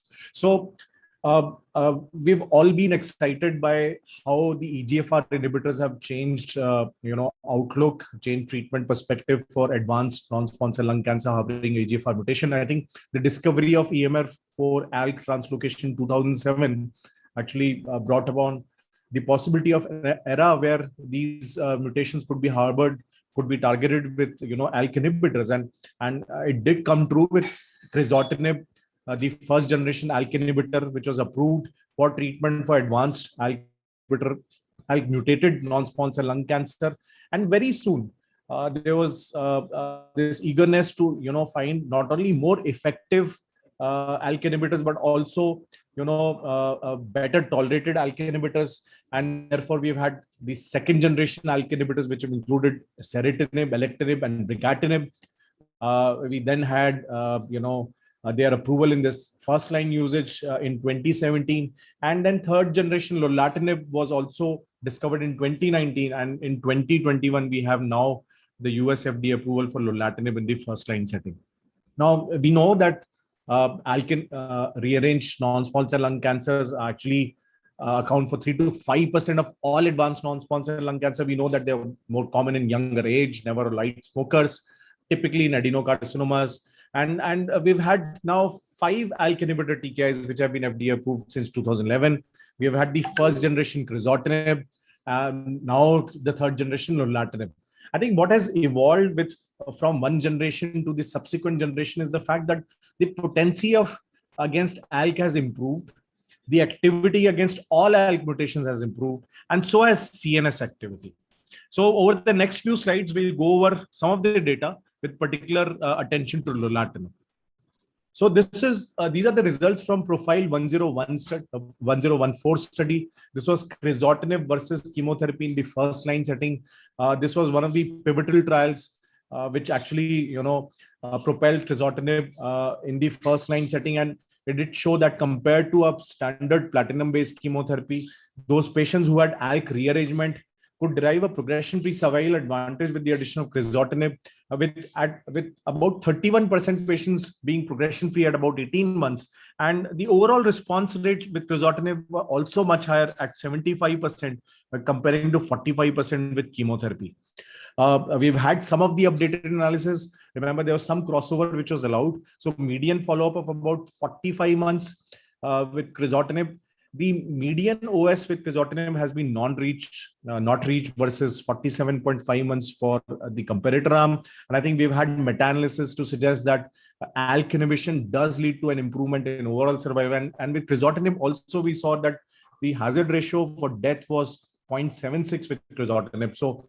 So significant reduction in risk of death when ALK rearranged tumor was offered crizotinib. We've subsequently had the data with ceritinib. So this was Ascend-4, which compared ceritinib versus chemotherapy. Remember, when this trial started, crizotinib was still not the standard of care. And ceritinib, similar to crizotinib, improved the median progression-free survival, nearly doubled it to 16.6 months. The progression-free rate at 18 months was higher with ceritinib, and so was the overall response rate. OS data, again, hazard ratio in favor of ceritinib at 0.73, and ceritinib also became one of the first line options, albeit we do know that ceritinib is a slightly difficult drug to manage, and therefore there have been some reservations with regard to usage of ceritinib in the real world practice. Alex, alectinib versus crizotinib. So this was one of the first ALK inhibitor versus ALK inhibitor study, a phase 3 randomized trial. And what we saw that alectinib improved median PFS from 10.9 months that was seen with crizotinib to 34.8 months with alectinib. So nearly 57% reduction in risk of progression in those patients who received alectinib. The ALEX overall survival data is immature. I think the hazard ratio currently sits at 0.67, and we are all waiting for the updated results. So coming to lorlatinib. So this was a CROWN study. This was lorlatinib versus crizotinib in the first line treatment of patients with advanced ALK positive NSCLC, and the results were published. We are all aware of the results from this randomized phase 3 global study. We did find out that lorlatinib improved progression-free survival. At 18.3 months, the median PFS was not reached for lorlatinib versus 9.3 months for crizotinib. It had significant intracranial activity in patients with measurable brain mets at baseline. The confirmed intracranial response rate by 82% compared to 23% for crizotinib. And on the basis of this was actually eventually approved by the US FDA. We've also had some updated CROWN trial data at a median follow-up of 36 months, which was actually presented as a poster at the AACR. And we are going to talk in brief about the results from the updated analysis. So at 36.7 months of median follow-up in the lorlatinib arm, the blinded review assessed PFS, and the PFS remained longer with lorlatinib than compared to crizotinib. Again, hazard ratio of 0.27. So nearly a 73% reduction at risk of progression, with nearly 64% patients remaining progression-free at 3 years compared to 89% with crizotinib. Confirmed overall response rates higher with lorlatinib at 77.2% compared to 59% for crizotinib, and the median duration of response also higher, not reached for lorlatinib compared to 9.6 months with crizotinib.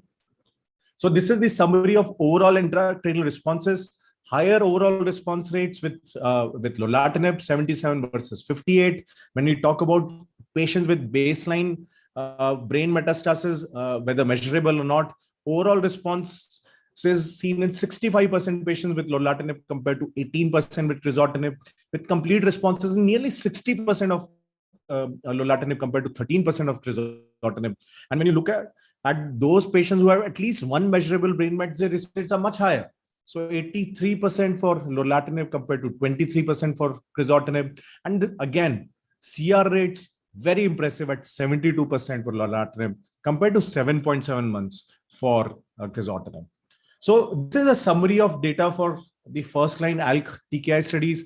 Remember, this is a cross trial comparison, and we are looking at different ALK inhibitors here. So we have the data from Ascend, the ALEX, which looked at alectinib, the ALTA-1 L, which looked at brigatinib, and the EXALT study for ensatinib. Now, when you look at overall response rates, I think overall response rates are fairly uniform for all these ALK inhibitors, albeit one needs to point out that with the CROWN study, the overall responses was 76% for lorlatinib, but they were actually sitting much lower at 58% for crizotinib. So for whatever reason, again, cross-trial comparison, the improvement in overall responses seem to be a lot better with lorlatinib. And similarly, when you look at median PFS, very impressive improvement in median PFS with all these drugs. But when you look at compare the HR rates, I think the HR rate at 0.27 seems to be the most impressive with lorlatinib compared to other drugs, which include alectinib, brigatinib, and ensatinib.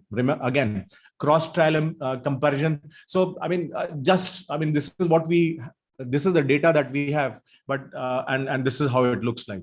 Again, the median PFS for those patients without brain mets not reached versus 11 months, 0.29, and for those patients who did have brain mets not reached versus 7.2 months, so 0.21. So again, a significant improvement in median PFS at 3 months, and impressive irrespective whether patient has brain mets at baseline or not. Again, intracranial progression, time to intracranial progression was significantly longer for lorlatinib compared to crizotinib. At 3 months, intracranial progression was seen in only about 7.5% patients in the lorlatinib arm compared to nearly 60% patients in the crizotinib arm. And again, similar data to show that the independent review also confirming the previous results. So, when you compare this to the ALEX study, which is again alectinib, I think alectinib also improved intracranial time to progression and CNS progression rates. But I think when we look at the overall data, it does appear that lorlatinib also seems to have equally good, if not better, CNS activity. So this is the summary of overall and intracranial response rates. Again, I'm sorry. So when you look at the overall response rates, clearly with the CROWN study, fairly impressive confirmed overall response rates at 77%, which compare favorably and are probably equally to both brigatinib and alectinib. And when you look at patients with measurable brain disease, I think lorlatinib is doing equally well, if not slightly better, as compared to both brigatinib and alectinib, and both of them are known to have significant intracranial activity as well. There's some real-world data from India. This is from Tata. So they've published their data for about 41 patients who had previously heavily pretreated ALK rearranged non-small cell lung cancers, who were then offered lorlatinib. In their data, nearly 60% patients had brain mets at baseline. The median PFS in their data was 16 months. The disease control rate was 73%, and the median OS was 23 months. And only about 3 patients required dose reduction. So they concluded that lorlatinib seemed to be a potent drug in subsequent lines with tolerable side effects. And I think this is confirming of what we've seen from the global studies, that it is a very effective drug and is showing very promising results even in patients who are heavily pretreated. Now, one of the issues with ALK inhibitor is the development of secondary mutations.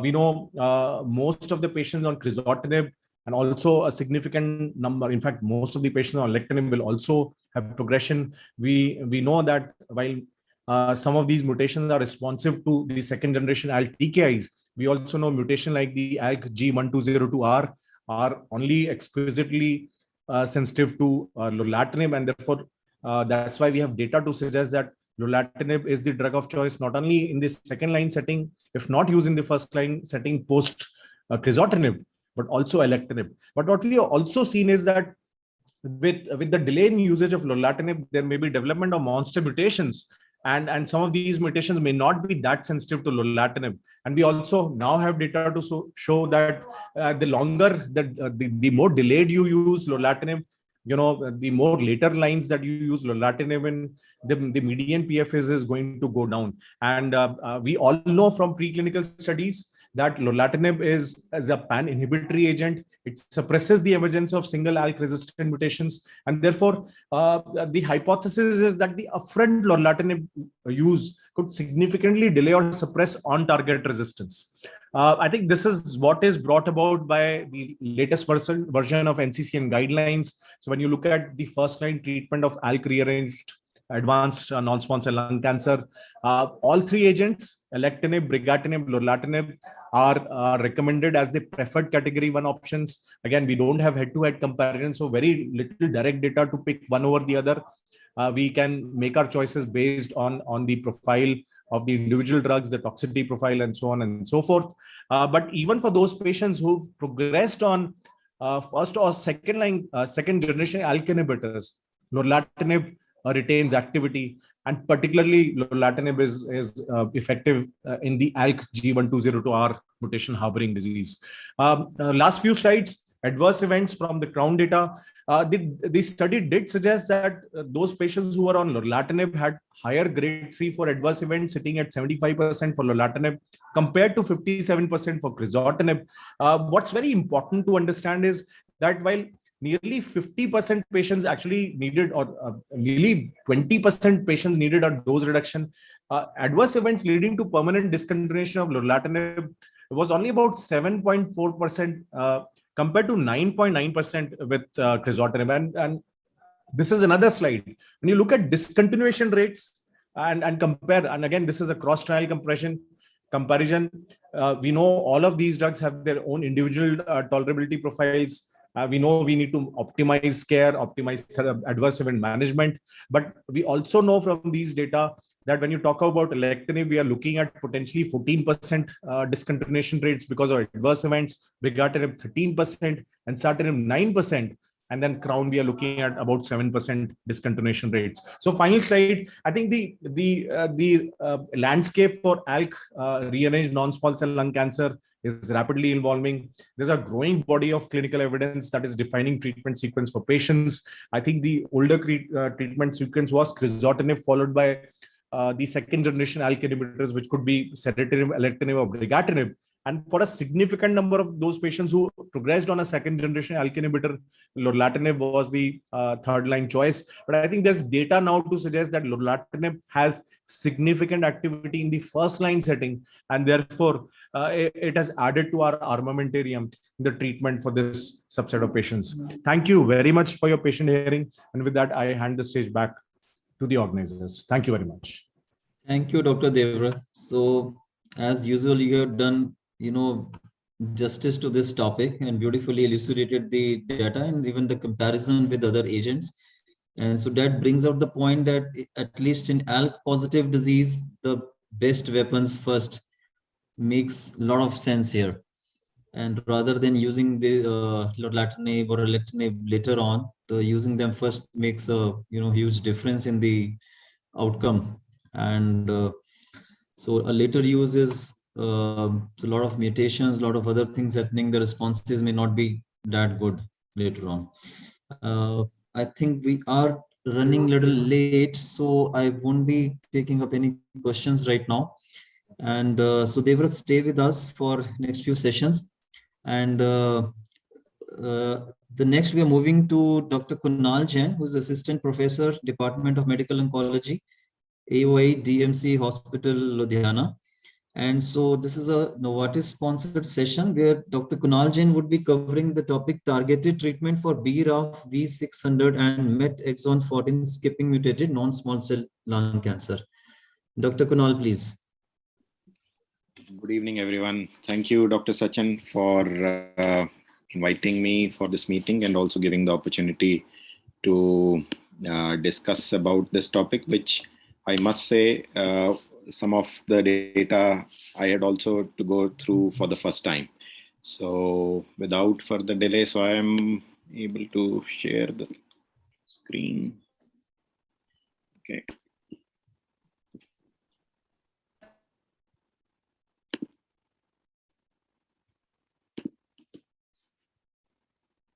So I hope the slides are now visible.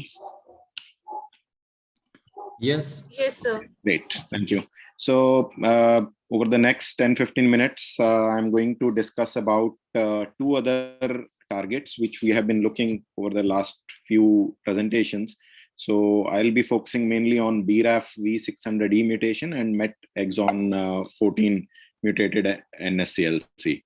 And I must say that I have no experience in treating any patient with the MET amplification or mutation, but I had one patient with the BRAF mutation, which we got compassionate access use. So NSCLC, this must have been discussed multiple times during all the presentations. It is one of the commonest cause of cancer-related mortality, and second in terms of all cancer causes. And majority are adenocarcinoma, as we know, as the paradigm is shifting, and as the disease stage increases, the survival significantly decreases to less than 5% for majority of the patients with advanced stage diseases. We all know that NSCLC is a heterogeneous set of diseases, and there are multiple oncogenic drivers which have been identified over the years. During our training years, the gold standard treatment for all lung cancers used to be chemotherapy. Pemetrexed was a new drug at that time, and geftinib and erlotinib had just the data had just come at that time, and they were still not commercially available at that time. And moving now to 2022, we see that multiple oncogenic drivers are there, and even the drugs are available for treatment for those patients who have those mutations. 87% of patients with lung cancer, as per the Foundation 1 and impact data, have some driver mutation, and even 2/3 of squamous cell patients have driver mutations. And what we will be discussing about is MET exon 14, which is about 3 to 5%, and again BRAF reported between 3 to 6% of non-small cell lung cancer patients.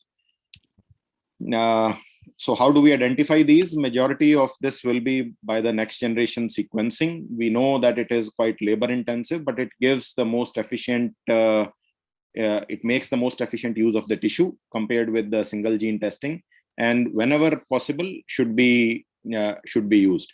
Again, we debate in our clinics, usually if the patient is kind of unsuitable or cannot afford these drugs, so we have to choose the tests and the drugs wisely. So if we are not going to use the drug, whether it will be of merit to do the test or not, again, is another debate.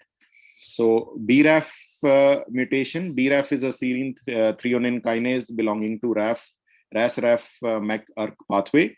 And in the normal cells, once the growth factor binds to the receptor, it leads to the downstream signaling and causes proliferation. But if BRAF is mutated, especially the V600E, which is the most common mutation, it will lead to downstream signaling pathway and causes tumorigenesis.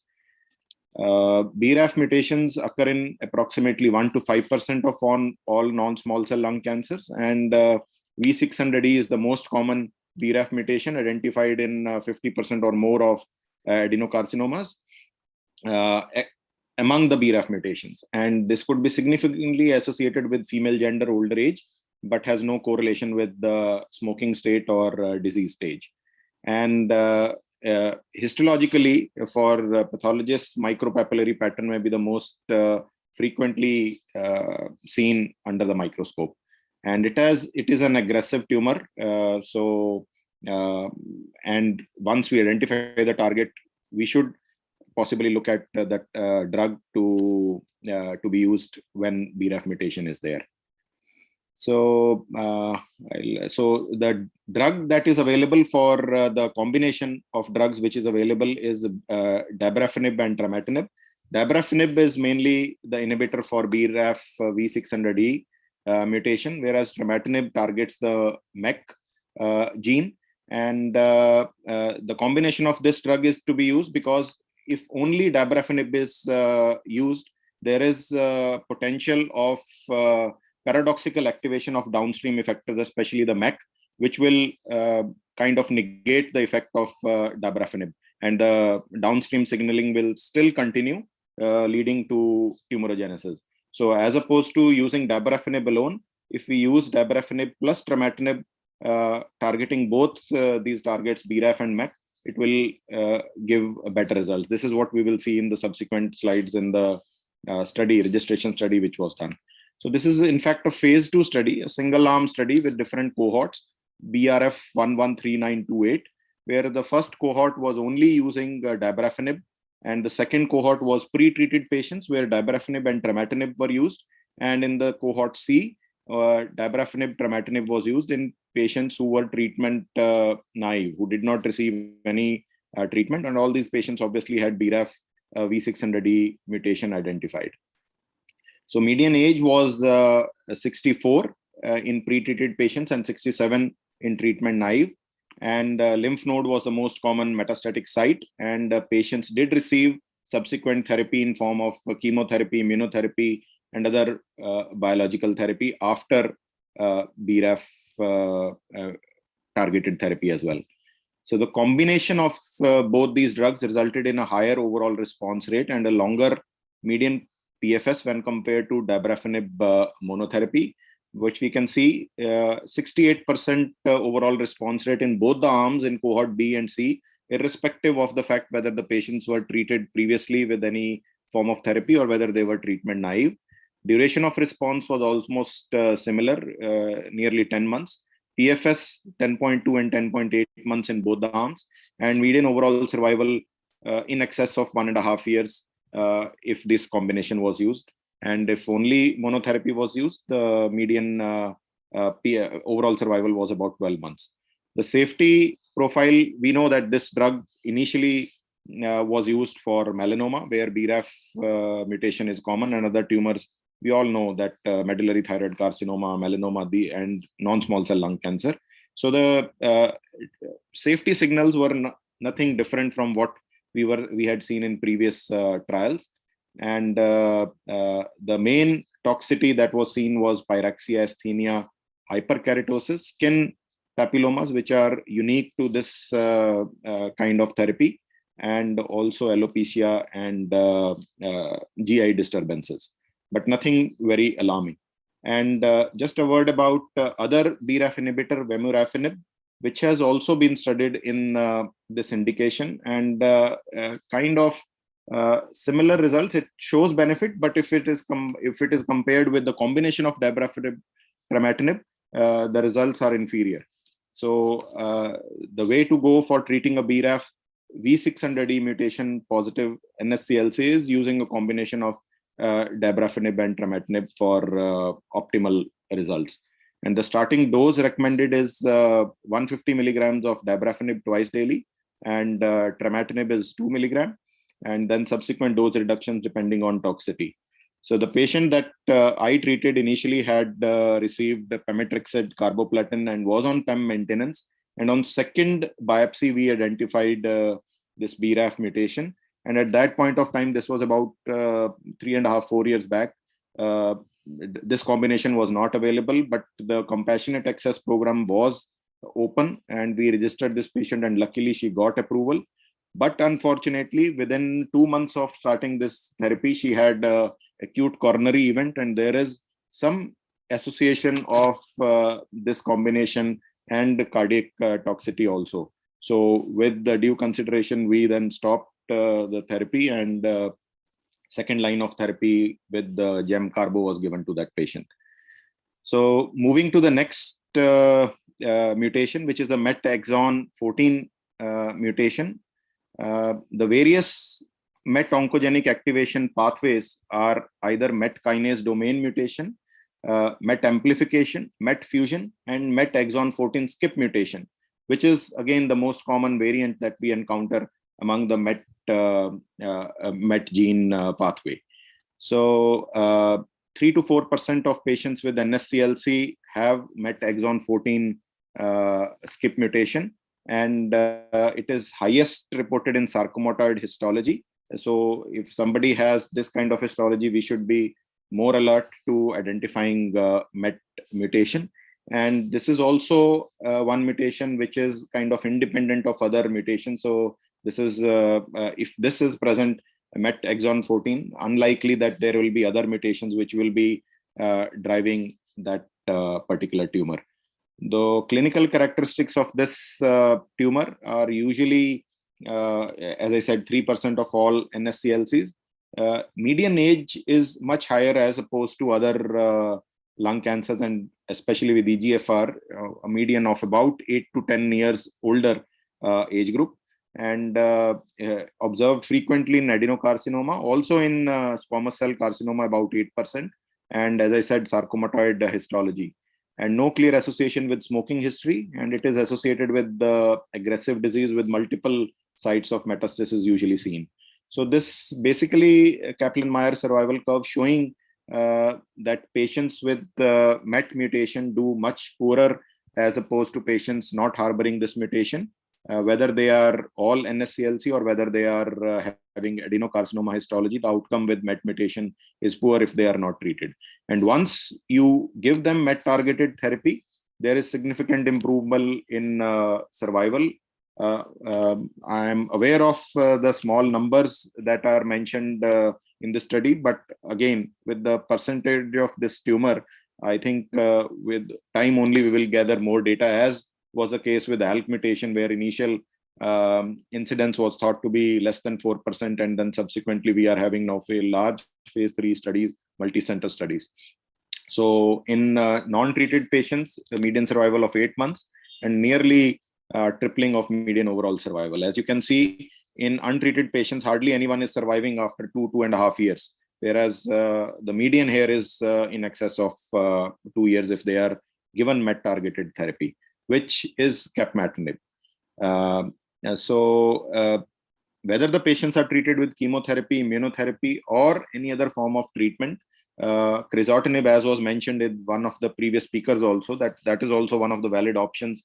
If capmatinib is not available, then we can offer crizotinib, but the survival or the response rates are not to the tune of what we see with the capmatinib, but that would be the go-to drug if we are unable to give, or the patient is unable to afford this drug. So this FDA approval was given 2 years back to capmatinib, and the companion diagnostic test which was approved was also Foundation 1 assay. Again, this is a very expensive test, and not a majority of the patients will be able to afford this test. This drug is an oral ATP competitive, highly potent, selective and reversible inhibitor of MET kinase. It has very good blood-brain penetration and good activity in patients with brain metastasis. And as you can see, the IC50 is much, much lower as compared to the other drugs. It's only 0.6, and much lower as compared to crizotinib, which is 22.5. So this was the landmark study, mainly the study based on which the approval was done, the Geometry Mono 1. Very complicated design, 7 cohorts, in fact 9 if we take into account cohort 1B and cohort 5B. Basically classifying patients based on whether they have MET amplification identified by gene copy number, and then dividing them depending on the gene copy number, or the other parameter used is MET exon 14 skip mutation in addition to patients who have MET amplification. So the standard criteria of enrollment were used, and majority of the patients had very good performance status and at least one measurable lesion. And the dose of capmatinib was used, was 400 milligram twice daily. And some of these cohorts also had fasting versus non-fasting parameter of drug administration, which was also studied. So just focusing on the last part of this table, which is this basically is studying the 4 cohorts which are only related to MET exon 14 skip mutation. The median age was 71, and the majority of the patients were female. with never smokers, and the majority of them had adenocarcinoma histology. But as I said earlier, even 8% of squames were also included, and there were some others with large cell and other histologies as well. And almost 16% of patients with brain metastasis were included in the study. Multiple lines of therapy were given prior to enrollment in 2 cohorts, and 2 cohorts were treatment naive. So this is the treatment naive cohort of cohort 5B and 7, where we can see the response rates in excess of 60%. Disease control rate, almost everybody showed some form of either response or stable disease. And median progression-free survival was 12 months. We saw earlier, even the survival was close to 8 months. And the overall survival had not reached in both the cohorts. And the duration of response was in excess of 1 year. And if we move to the pre-treated cohort, slightly inferior to what we saw in the treatment naive group, but still response rates of close to 50%, with the median overall survival again not reached, and a median PFS of about 5 to 7 months in both the cohorts. And as I said earlier, this was an example which was shown. One patient who had PD-L1 high, treated with radiotherapy and immunotherapy earlier, multiple brain metastasis, and then identified to have MET exon 14 skip mutation, and then started on capmatinib. And at 12 weeks mark, there was almost complete resolution of all the brain metastasis, which is very, very impressive. So the side effects most common are peripheral edema, nausea, vomiting, and raised serum creatinine. So not very significant or difficult to manage side effects.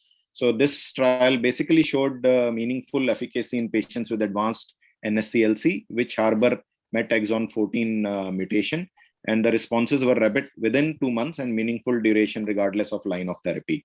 And efficacy was seen in intracranial as well as extracranial disease, and it had manageable toxicity. So for both these sets of patients with BRAF V600E, we have dabrafenib trametinib as a preferred option, and for MET exon 14, capmatinib as the option. So just concluding, list of targets and drugs available in this setting of metastatic non-small cell lung cancer is increasing, and we need to identify patients with this target. So if we do the test appropriately, only then we will be able to identify. And dabrafenib trametinib are approved for BRAF V600E mutant non-small cell lung cancer. And if somebody has non-V600E mutation, BRAF or MEK inhibitors may not be recommended, especially for class 3 BRAF mutation, which is kind of kinase dead mutation. But in class 2, still MEK inhibitors may be useful. For stage 4 non-small cell with MET exon 14 or MET amplification, capmatinib is the drug of choice. Other alternative is crizotinib. But again, the question remains in our setting, how many patients out of this 8 to 10% will be eligible to afford this kind of therapy, which is quite expensive. So with that, I'll end. Thank you, Dr. Kunal. So you have again covered a very difficult topic, and of course we have very limited experience of using these drugs because of being rare and also because of the cost constraints as of now. And so just one question to you, that what test you are going to order to pick up this? So amplification. So what are you going to do actually with the tissue? So NGS-based tests can pick up both BRAF as well as MET exon 14 skip mutation, but the amplification will not be picked up by the NGS testing. And for that, are you going to order separately for that? Not really. The incidence of, so unless if you have found a driver mutation in your NGS panel, I don't think you will be looking for alternative tests. But if you are strongly suspecting, like for example, if the histology is suggestive of micropapillary pattern, and if you are wanting to test for exon or MET amplification, then possibly you may have to do fish-based testing. And as was mentioned with by one of the speakers or one of the members earlier, EGFR mutation patients who progress on EGFR, they have a higher chance of MET amplification also. So not of MET14, but MET amplification. So the gold standard test would be NGS, I would say. Thank you, Dr. Kunal. And so now we move on to the next session, and we have Dr. Rakesh Peniti with us, who is Consultant Department of Medical Oncology at Basavathrakam Indo-American Cancer Hospital in Hyderabad. And so Dr. Rakesh is covering the topic, role of atezolizumab for first-line treatment of metastatic non-small cell lung cancer, recent advances. And this is a Roche sponsored session. Thank you, Dr. Rakesh. Please go ahead. Yeah, thank you, sir. Thank you for the opportunity. So I'm going to discuss very briefly. I think we are running short of time. I'll probably come to it within 10 minutes. The role of atezolizumab for the frontline management of metastatic non-small cell lung cancer. This is a very brief introduction. Atezolizumab is a fully humanized IgG1 monoclonal antibody targeting the PD-L1. It was engineered with a specific modification in the Fc domain.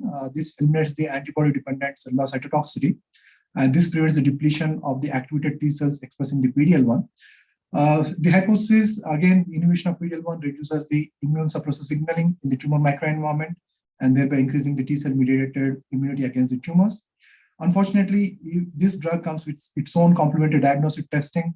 I think the industry and the academia should come forward with some sort of ironing out these concerns. This is the SP142 Ventana platform that considers the expression of the PD-L1 on the tumor cells labeled as TC and on the tumor infiltrating immune cells, which is labeled as IC. So the grading is from TC3 to TC0. TC3 is the maximum that we can get, basically more than 50% or 50% of the PD-L1 expression on the tumor cells. And the IC3 is the maximum we can get in the immune cells, basically more than 10% or 10% of the expression on the infiltrating immune cells. So I'm going to discuss the approvals and the recent trials in the frontline setting using the atezolizumab. We have the 3 positive trials and 1 negative trial. The first one, the IMPOR110, this is the monotherapy of atezolizumab in the tumors with high PD-L1 expression. And the other 2 trials, which is IMPOR150 and 130, they are testing the quadruplet drug regimen and the triplet drug regimen with combination of atezolizumab basically. And these are also positive trials. And we are going to look at the very recent update, which is the tiragolumab in combination with atezolizumab in the frontline management of the PD-L1 high metastatic non-small cell lung cancer. This is a negative trial, Skyscraper-01. So going on to the IMPOR110, basically it's a multi-center international open label randomized phase 3 study that experimented the utility of monotherapy with atezolizumab compared to that of the combination of platinum combination. It included the patients with stage 4 NSCLC, both squamous and non-squamous. These are chemotherapy naive PD-L1 selected patients by the SP142 platform, obviously. And these are driver mutation negative patients. So these are randomized in 1:1 patient to either monotherapy of atezolizumab or platinum-based combination chemotherapy. Patients with adenocarcinoma can go on to the pemetrexed maintenance. The primary endpoint was overall survival in the wild-type population, and the overall survival was done in a hierarchical method. The initial analysis was limited to the PD-L1 high population. So this is the primary endpoint of overall survival in the PD-L1 high population. As you can see, at 1 year time frame, the landmark overall survival was 65% in the experimental group compared to 51% in the chemotherapy group. The absolute numbers 20.2 versus 13.1, hazard ratio 0.59, inferring a 44% reduction in the risk of death or progression with the use of monotherapy with atezolizumab. Basically, looking at the key subgroups, OS benefit was observed in all key relevant subgroups, except for never used tobacco patients, where the numbers are better in the chemotherapy. Again, basically the patient population is only 24. All the other subgroups are basically benefited with the use of atezolizumab as a monotherapy. So limiting these key secondary endpoints, which is the overall response rate in the PD-L1 high population, we can see 33.3% and 28.6%. A median duration response was not estimatable versus 6.7 for the chemotherapy. Again, better with the atezolizumab monotherapy. The atezolizumab arm and the pooled atezolizumab monotherapy population, they demonstrated a favorable safety profile compared to that of chemotherapy. The immune-related adverse effects were seen in 7.8%. Requirement of steroid use is seen in another 7.8%. Very safely tolerable and probably better than chemotherapy. So these are the key conclusions from the IMPOR110. It is a statistically significant improvement in the overall survival in patients with high PD-L1 expression. There was no statistical difference in overall survival in the other two PD-L1 subgroups, those with more than 5% or more than 1%. And there was a PF benefit with the use of atezolizumab monotherapy in high PD-L1. The PFS was 8.1 months for atezolizumab versus 5 months for the chemotherapy. Again, response rates were better with the high PD-L1% patient with atezolizumab. So this is the recent update. This is updated overall survival analysis from the IMPOR 110. This was published in Journal of Thoracic Oncology in November 2021. So with the additional 17 months of follow-up, there was no statistical significant benefit in the other PD-L1 subgroups, and this precluded the formal OS testing for the PD-L1, any PD-L1 expression patients. But the exploratory analysis of high PD-L1 patients, it revealed that it maintained the OS benefit in the atezolizumab arm. The updated numbers were median overall survival of 20.2 months versus 14.7 months. The hazard ratio has dropped down from 0.59 to 0.76. And the safety data continue to favor the atezolizumab. So this is some sort of cross-trial comparison I'm doing for the immunotherapy as a monotherapy, comparing atezolizumab versus pembrolizumab. We have two key clinical trials in the pembrolizumab, basically Keynote 042 and 024. 024 included only those patients with PD-L1 more than 50%. It used W2C3 platform. We can see the response rates are pretty same, basically 40% versus 30%. And overall survival again at around 20.2 months versus 14.7 months, hazard ratio 0.76 in the high PD-L1 population. And this is the analysis limited to the high PD-L1. Similar numbers around 26 months versus 13 to 14 months. Another caveat of information is that the PFS benefit in atezolizumab was statistically significant, 8.2 versus 5.0, hazard ratio 0.59 in high PD-L1 population. Moving on to the newer drugs, this is the tiragolumab, which is basically a novel anti-TIGIT inhibitory immune checkpoint agent. The TIGIT pathway is an independent immune checkpoint pathway to that of PD-1 and PD-L1. The hypothesis is that by doing the dual checkpoint blockade, there could be an enhanced, we can overcome the immune suppression and enhance the immune activity on the tumor. This was a CITYSCAPE phase 2 trial, which was initially designed, and the published data was in the May 2022, this month itself. The tiragolumab plus atezolizumab versus placebo plus atezolizumab in patients with PD-L1 selected non-small cell lung cancer. The published literature has shown that there is improvement in PFS, 5.4 months versus 3.6 months, which was statistically significant. But this enthusiasm was short-lived because the confirmatory phase 3 trial, which is the Skyscraper 01, this did not show improvement in the PFS. PFS was a co-primary endpoint. It did not show an improvement in the co-primary endpoint of PFS in the high PD-L1 population. The other co-primary endpoint was overall survival. The data is still mature and study will continue till the next planned analysis. Let's move on to the IMPOR 150, which is basically using the quadruplet drug regimen of atezolizumab in combination with paclitaxel, carboplatin, and bevacizumab in frontline management of advanced non-small cell lung cancer. This is a study design. Patients were randomized to 3 arms.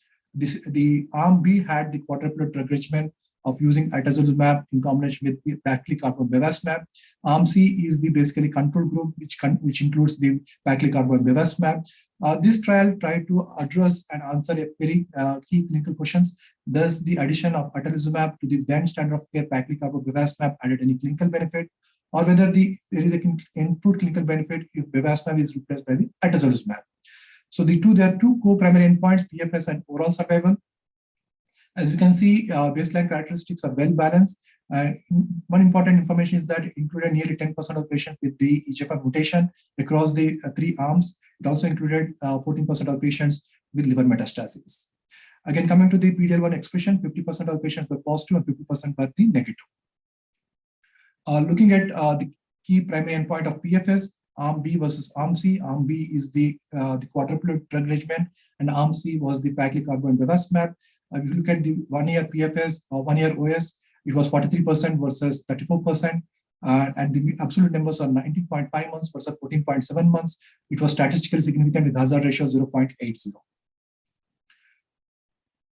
So these are the key secondary endpoints of overall response rate and duration of response. If you look at the intention treated population, the Arm B, 56%, again, Arm C, 41%. median duration of response 11.5 months versus 6.0 months. And my take here is that this difference is significantly contributed by the population of patients with high PD-L1 expression. If you look at arm B, 69% versus 49%, look at the absolute numbers of median duration of response, it is 22.1 months versus 7.0 months. So this again shows that the OS benefit was observed across all PD-L1 subgroups, but the highest benefit was derived in the PD-L1 high population, 25.2 months versus 15.0 months. So these are the key summaries of the KEYNOTE 150. It improved PFS from 20% to 48, nearly 40%. And this is the overall survival benefit in intensive fit population from 15 months to nearly 20 months. And all the patient subgroups, including the EGFR mutation positive, have benefited with the ABCP protocol. Look, we'll go on to the IM for 130. We basically used nab-paclitaxel-carbo in combination with atezolizumab in non-squamous non-small cell lung cancer. The basic premise is that chemotherapy can induce immunogenic cell death, which can trigger the release of tumor antigens. And by having the enhanced anti-cancer activity within the tumor microenvironment, we can have the better, we can have maximize the potential of the immune system to eliminate the cancer.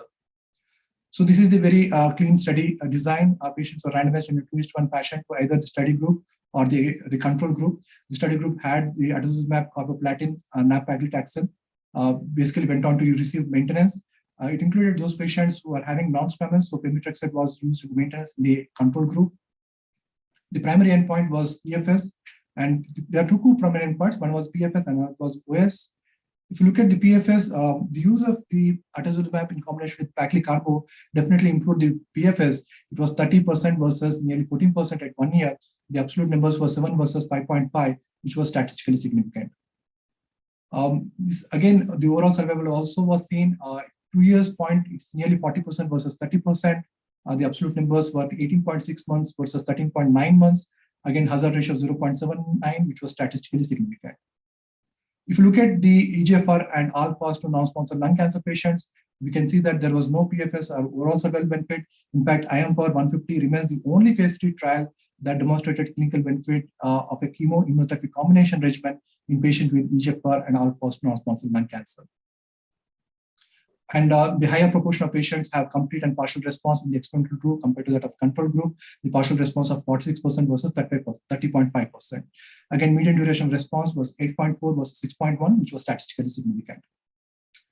Again, obviously, the adverse effects of grade 3 and grade 4 were more in the experimental group at 80.5% versus 70.7%. This could be expected because of additive effect of 3 drugs compared to that of the 2 drugs. So these are the key conclusions from the IMpower 130. It improved overall survival benefit when atezolizumab was added to the nab-paclitaxel and carboplatin. Despite high crossover, nearly 50% of patients in the experimental, in the control group had received some sort of immunotherapy at the time of disease progression. It also demonstrated improvements in the PFS and also in the overall response rates.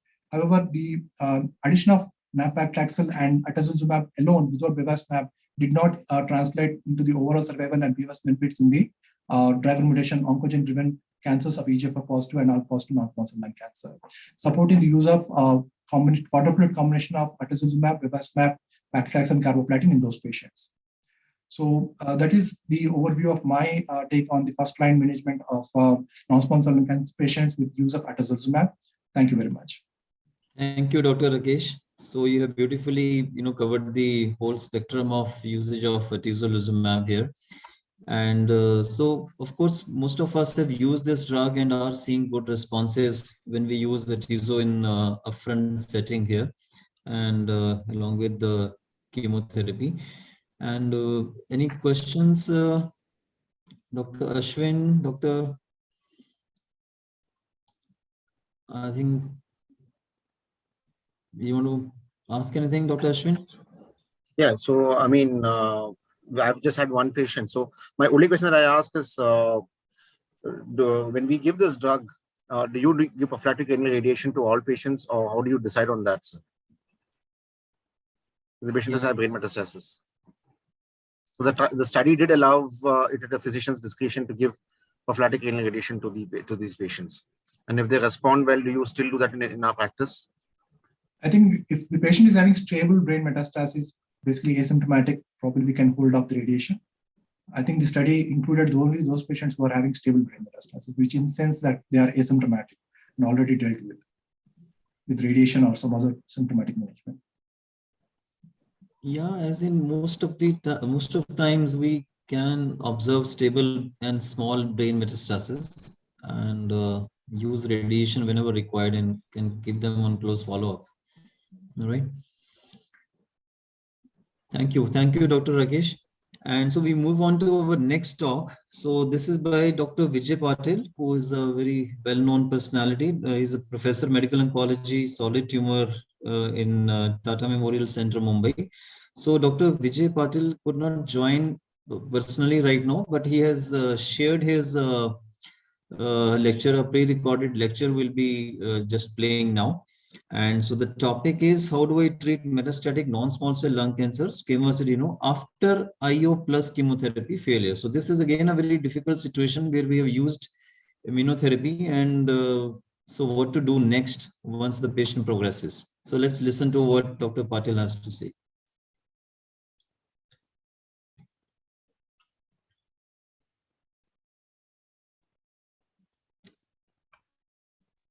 We can't hear. Surabhi, the voice is the volume.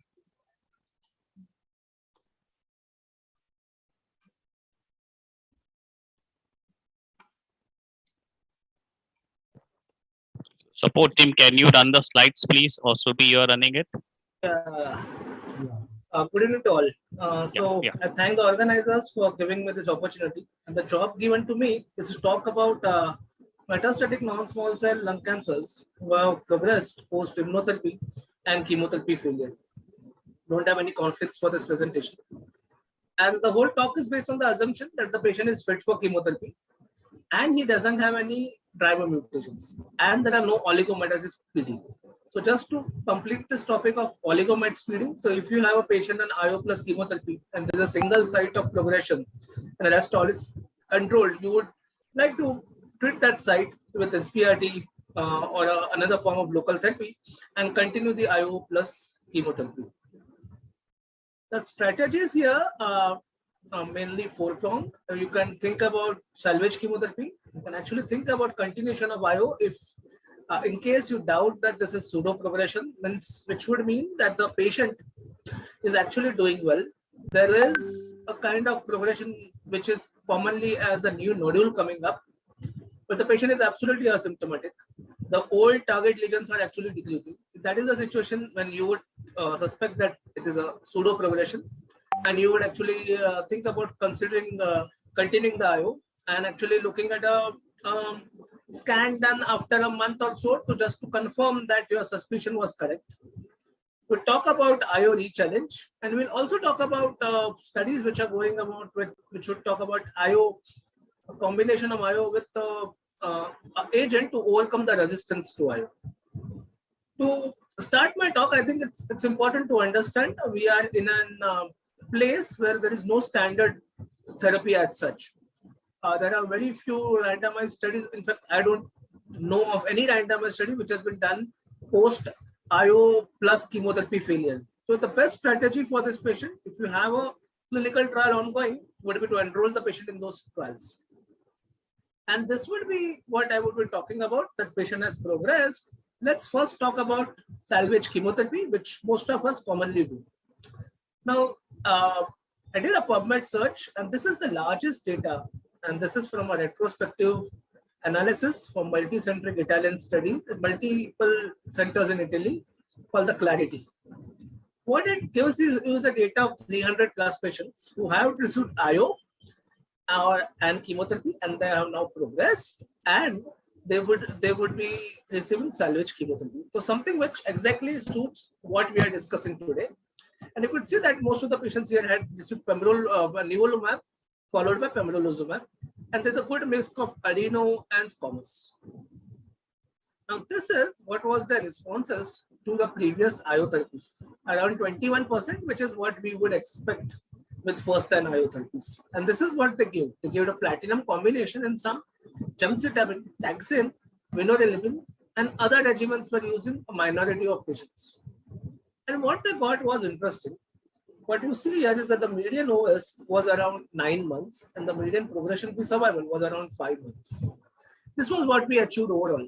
Very similar to what we used to achieve when we used to give a platinum doublet combination as first-line therapy around 1.5 decades back.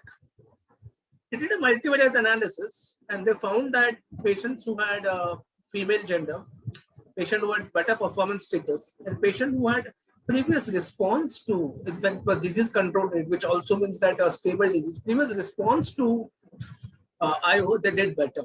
And on the basis of this, taking the gender, the performance status at the start of salvage chemotherapy, and the previous response to IO, they created a score called post ICI score, that is immunotherapy checkpoint inhibitor score, and they divided this patient into 3 risk groups. Good prognostic, this is a patient who were females, had a response and had a good performance status, as opposed to poor, which are a male who had a poor prognostic features and they didn't respond to IO. And what you see is those patients who did well on salvage chemotherapy are those who were the good prognostic features and with the 2-year outcomes of around 30%. As opposed to that, in intermediate, the 2-year outcome was around 15%, and there was hardly any patient alive in the poor risk group. So what this tells you is salvage chemotherapy remains one of the mainstay of treatment post-IO chemotherapy failure. We don't have any data to say that this one is better than this one. With the data we have is that those patients who have a female gender, who have a good performance status, and who have previously responded to immunotherapy, they are likely to do better. Now, we all know that in the platinum doublet era, when the patient is to progress, there were 2 targeted therapies, ramucirumab and nintedanib, which have got approval. So let's first talk about ramucirumab. So the docetaxel plus ramucirumab is considered a standard second-line therapy in patients who are post-platinum progression. The issue is that we don't have prospective data in the IO era. There are 2 retrospective data, one from USA and one from Japan, and which both do suggest that these patients do better, with the US data actually showing a median OS of around 2 years, and the Japanese data showing a median OS of 1 year. So this gives a case for you to combine ramucirumab with docetaxel after an IO failure, if it seems to be one of the promising strategy. Similarly, docetaxel plus nintedanib actually has been studied in a prospective non-intervention trial for Vorgado, and it does show that data is pretty small as opposed to docetaxel ramucirumab, where we have a data of around 161 plus 20, that is 180 patients. Here it's only 32 patients. But interestingly, this also shows a disease control rate of 80%.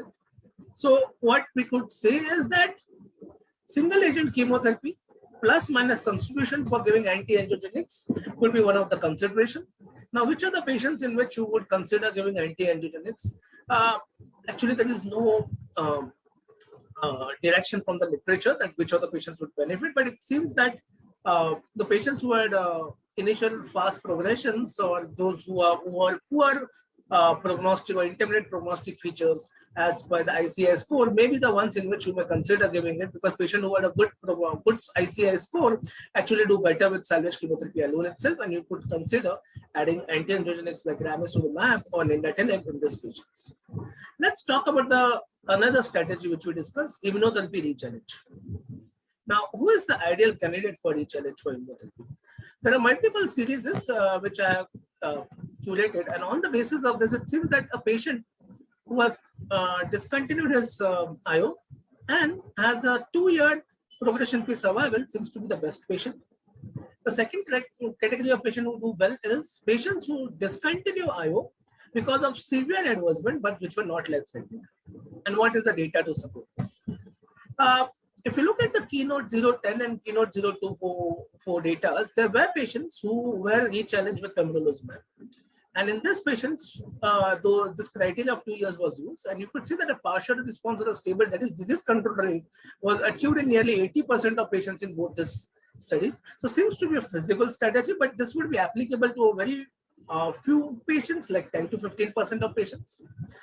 Now, the response rates are actually higher in those patients who discontinue because of toxicity and not because of progression. But we need to be careful. Nearly 1/4 of your patients who discontinue because of previous side effects would have recurrence of those side effects when you rechallenge with the IO. And another 1/4 might develop another immune-related adverse events, which will be of mild to moderate intensity. Now, that's about IO challenge. What about trying to overcome IO resistance? And when you look at this complicated diagram, two things become very prominent.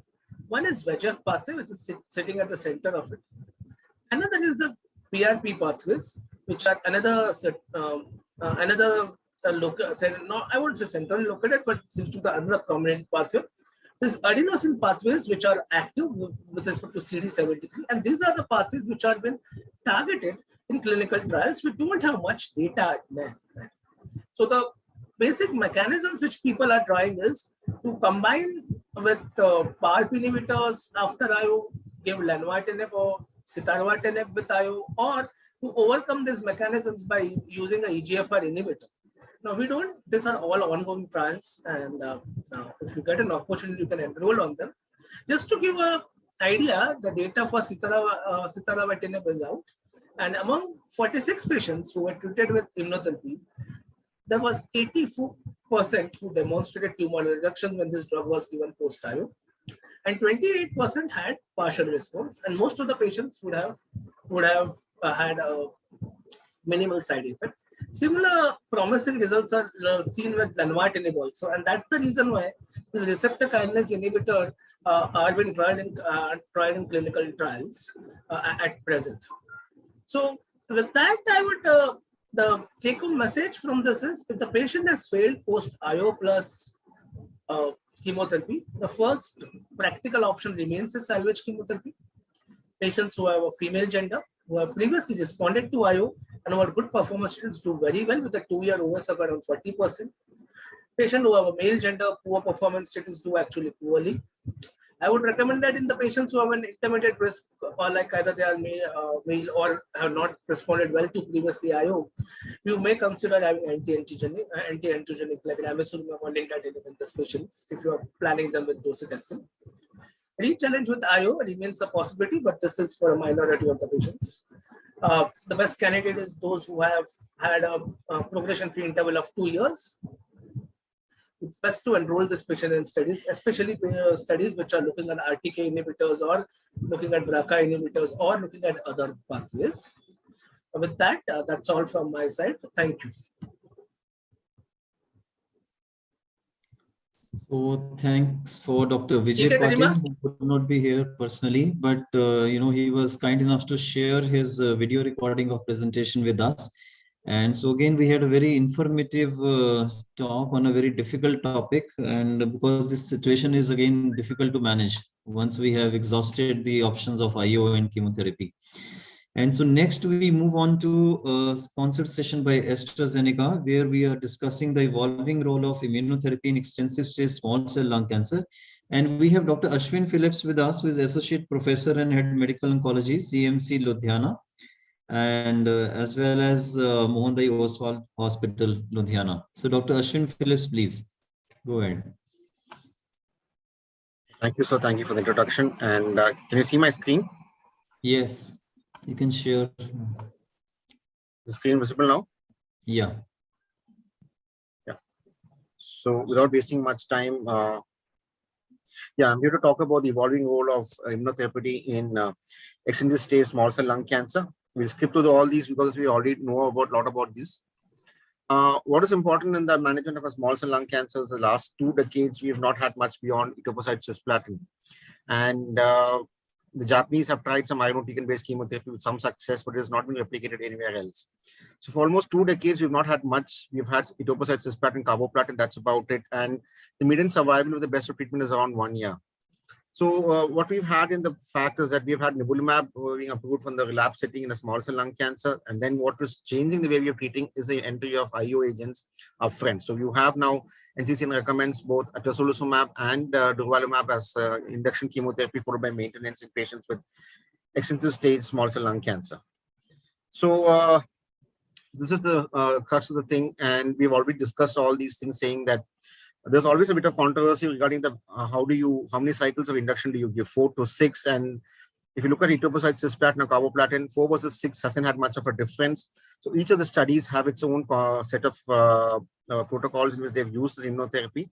And once you progress on the first line of therapy, the next options are very difficult in a case of a small cell lung cancer, left with topotecan or clinical trial and localized treatment depending upon the way the disease is going to be. So what is important in this subset of patients is we're going to look at the Caspian study. And this is a study that looked at giving immunotherapy. And this study actually had 3 arms. And one arm is still masked because the interim analysis has not shown an advantage. So that study that is still not being unmasked. So what we have here is patients with extensive stage small cell lung cancer, the good performance status, and who have brain metastasis, patients who had brain metastasis which were asymptomatic or had been treated were allowed in the study. And they were given in one arm induction phase with durvalumab with etoposide or carboplatin, 4 cycles every 3 weeks, followed by, if there's disease, stable disease or a partial response, they were put on immunotherapy maintenance, which is once in every 4 weeks. The other arm had your treatment of choice of etoposide, cisplatin, or carboplatin, followed by placebo in the other arm as maintenance therapy. Now, the primary endpoint was overall survival, and the key secondary endpoint was PFS, OS at 18 months, the quality of life, and objective response rate. Now, what is important here, as I said before, was that you could either use etoposide, cisplatin, or carboplatin. Patients with asymptomatic brain mets which were untreated, or patients with treated brain mets were allowed in this sort of treatment. A prophylactic cranial radiation is left to the physician's choice, and you could give up to 6 cycles of induction chemotherapy. Now, this is quite similar to the clinical guidelines. And why this study is important, it is more or less similar to what you do in the real world practice, because when you have a patient, you're up to use, you can use etoposide, cisplatin, or carboplatin. Whereas in the IM Power 133, only carboplatin is allowed. And in IM Power 133, patients who had brain metastasis had to have some treatment before they were put onto the study. And they usually 4 cycles because the data of giving 6 cycles was not very robust. But here, you could go up to 6 cycles to get a better response.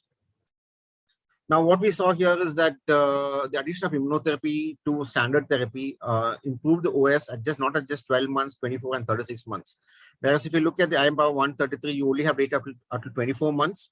But what you understand here is in a difficult situation, in a bad disease where the response rates, where you expect some response, but the relapse rates are much higher, addition of immunotherapy has shown to have much effect. And what you see here is that if you look at 3 years, you have 17% of patients still alive versus 5.8% patients on the standard arm, which is quite significant in a disease which has a very poor outcome. So it's very difficult to do a cross comparison between both the studies, which I believe is very difficult, especially when both of them have done extremely well.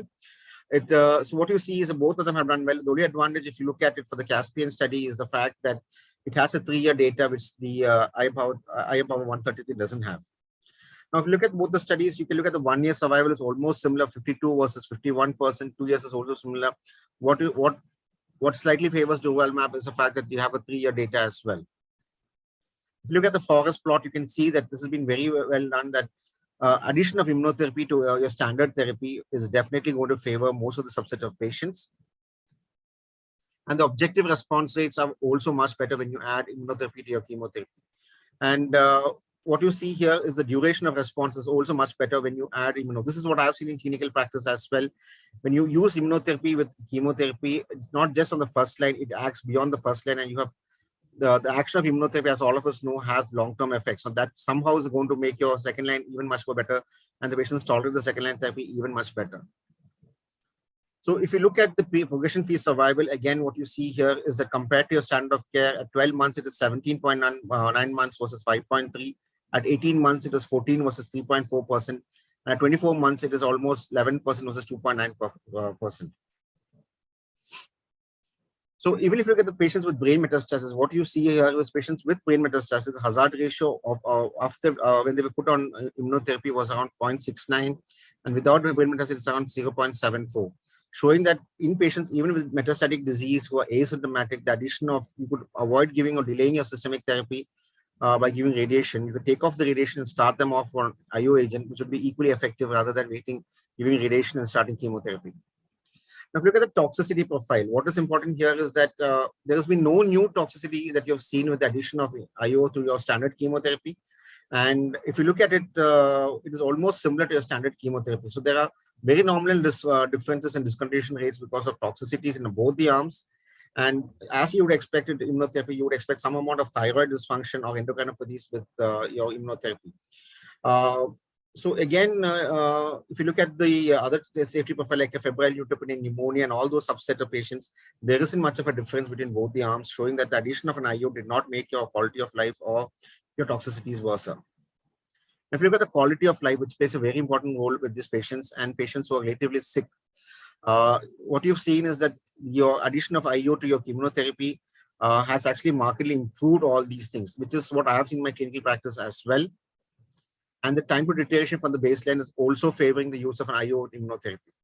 Now, what favors durvalumab probably a bit more than atezolizumab is the fact that once you give your induction chemotherapy, the maintenance is once in 4 weeks and a fixed dose, which is very important because that probably gives the patient more flexibility, a bit more of an advantage and a delay in treatment. So that is something that is significant in the subset of way. Once you give your induction 4 to 6 cycles, you can put them on maintenance once in 4 weeks.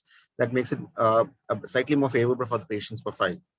Now, if you compare both the studies, I always say there's nothing much you can take from it. You can just say plus and minus, and you can say cisplatin could have been used in this subset of patients. But in all clinical, for all our practical purposes, if you have a metastatic or a extensive stage small cell lung cancer, we'd always prefer to use etococarbo, and you could use durvalumab as well as atezolizumab. And the advantage of using durvalumab for me is technically the fact that it is probably, you can use it in patients with brain metastases which are asymptomatic, and the fact that the maintenance is only once in 4 weeks. So this is what you see in NCCN. NCCN currently recommends both these drugs as a category 1 recommendation for induction chemotherapy, immunotherapy followed by maintenance. And to conclude, what I would say in favor of durvalumab is the fact that this is a IO chemo combination with the use of, as you compare it with other atezolizumab, is the fact that you have a 3-year data. You have patients surviving more compared to your chemo arm. And the most common thing that I see is the fact that you have a monthly maintenance in your durvalumab arm, which is very important. Thank you. Thank you, Dr. Ashwin. So we had only one talk on small cell actually, because most of the time was taken by non-small cell with a lot many discoveries happening.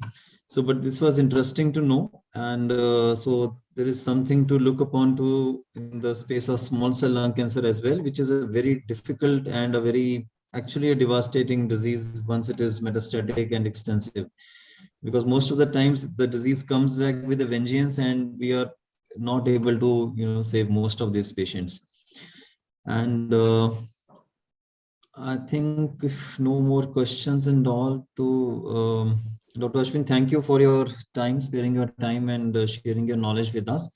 Thank you, Dr. Rakesh. And so we had very exciting day 1 of this conference, where there were so many, lectures with a very high quality stuff being discussed. And so we all were left very enriched with knowledge, and a lot of new concepts being discussed, a lot of new thought processes being discussed. And so I thank all my speakers, all my panelists, moderators, and my organizing team, Tarun, Surbhi, Yamini, and Pooja, and many others who are working behind the scene, and the industry and the sponsors for making this today's event a success. Thank you so much. And tomorrow we have day 2, and we have a lot many things: breast cancer, ovarian, head and neck, and hematology lectures to cover tomorrow. And see you again tomorrow around 6 o'clock for day 2 sessions. Thank you so much. Now we take leave from all of you. Thank you, Dr. Sachin sir. We see everyone tomorrow at the same time, 6 p.m. Right.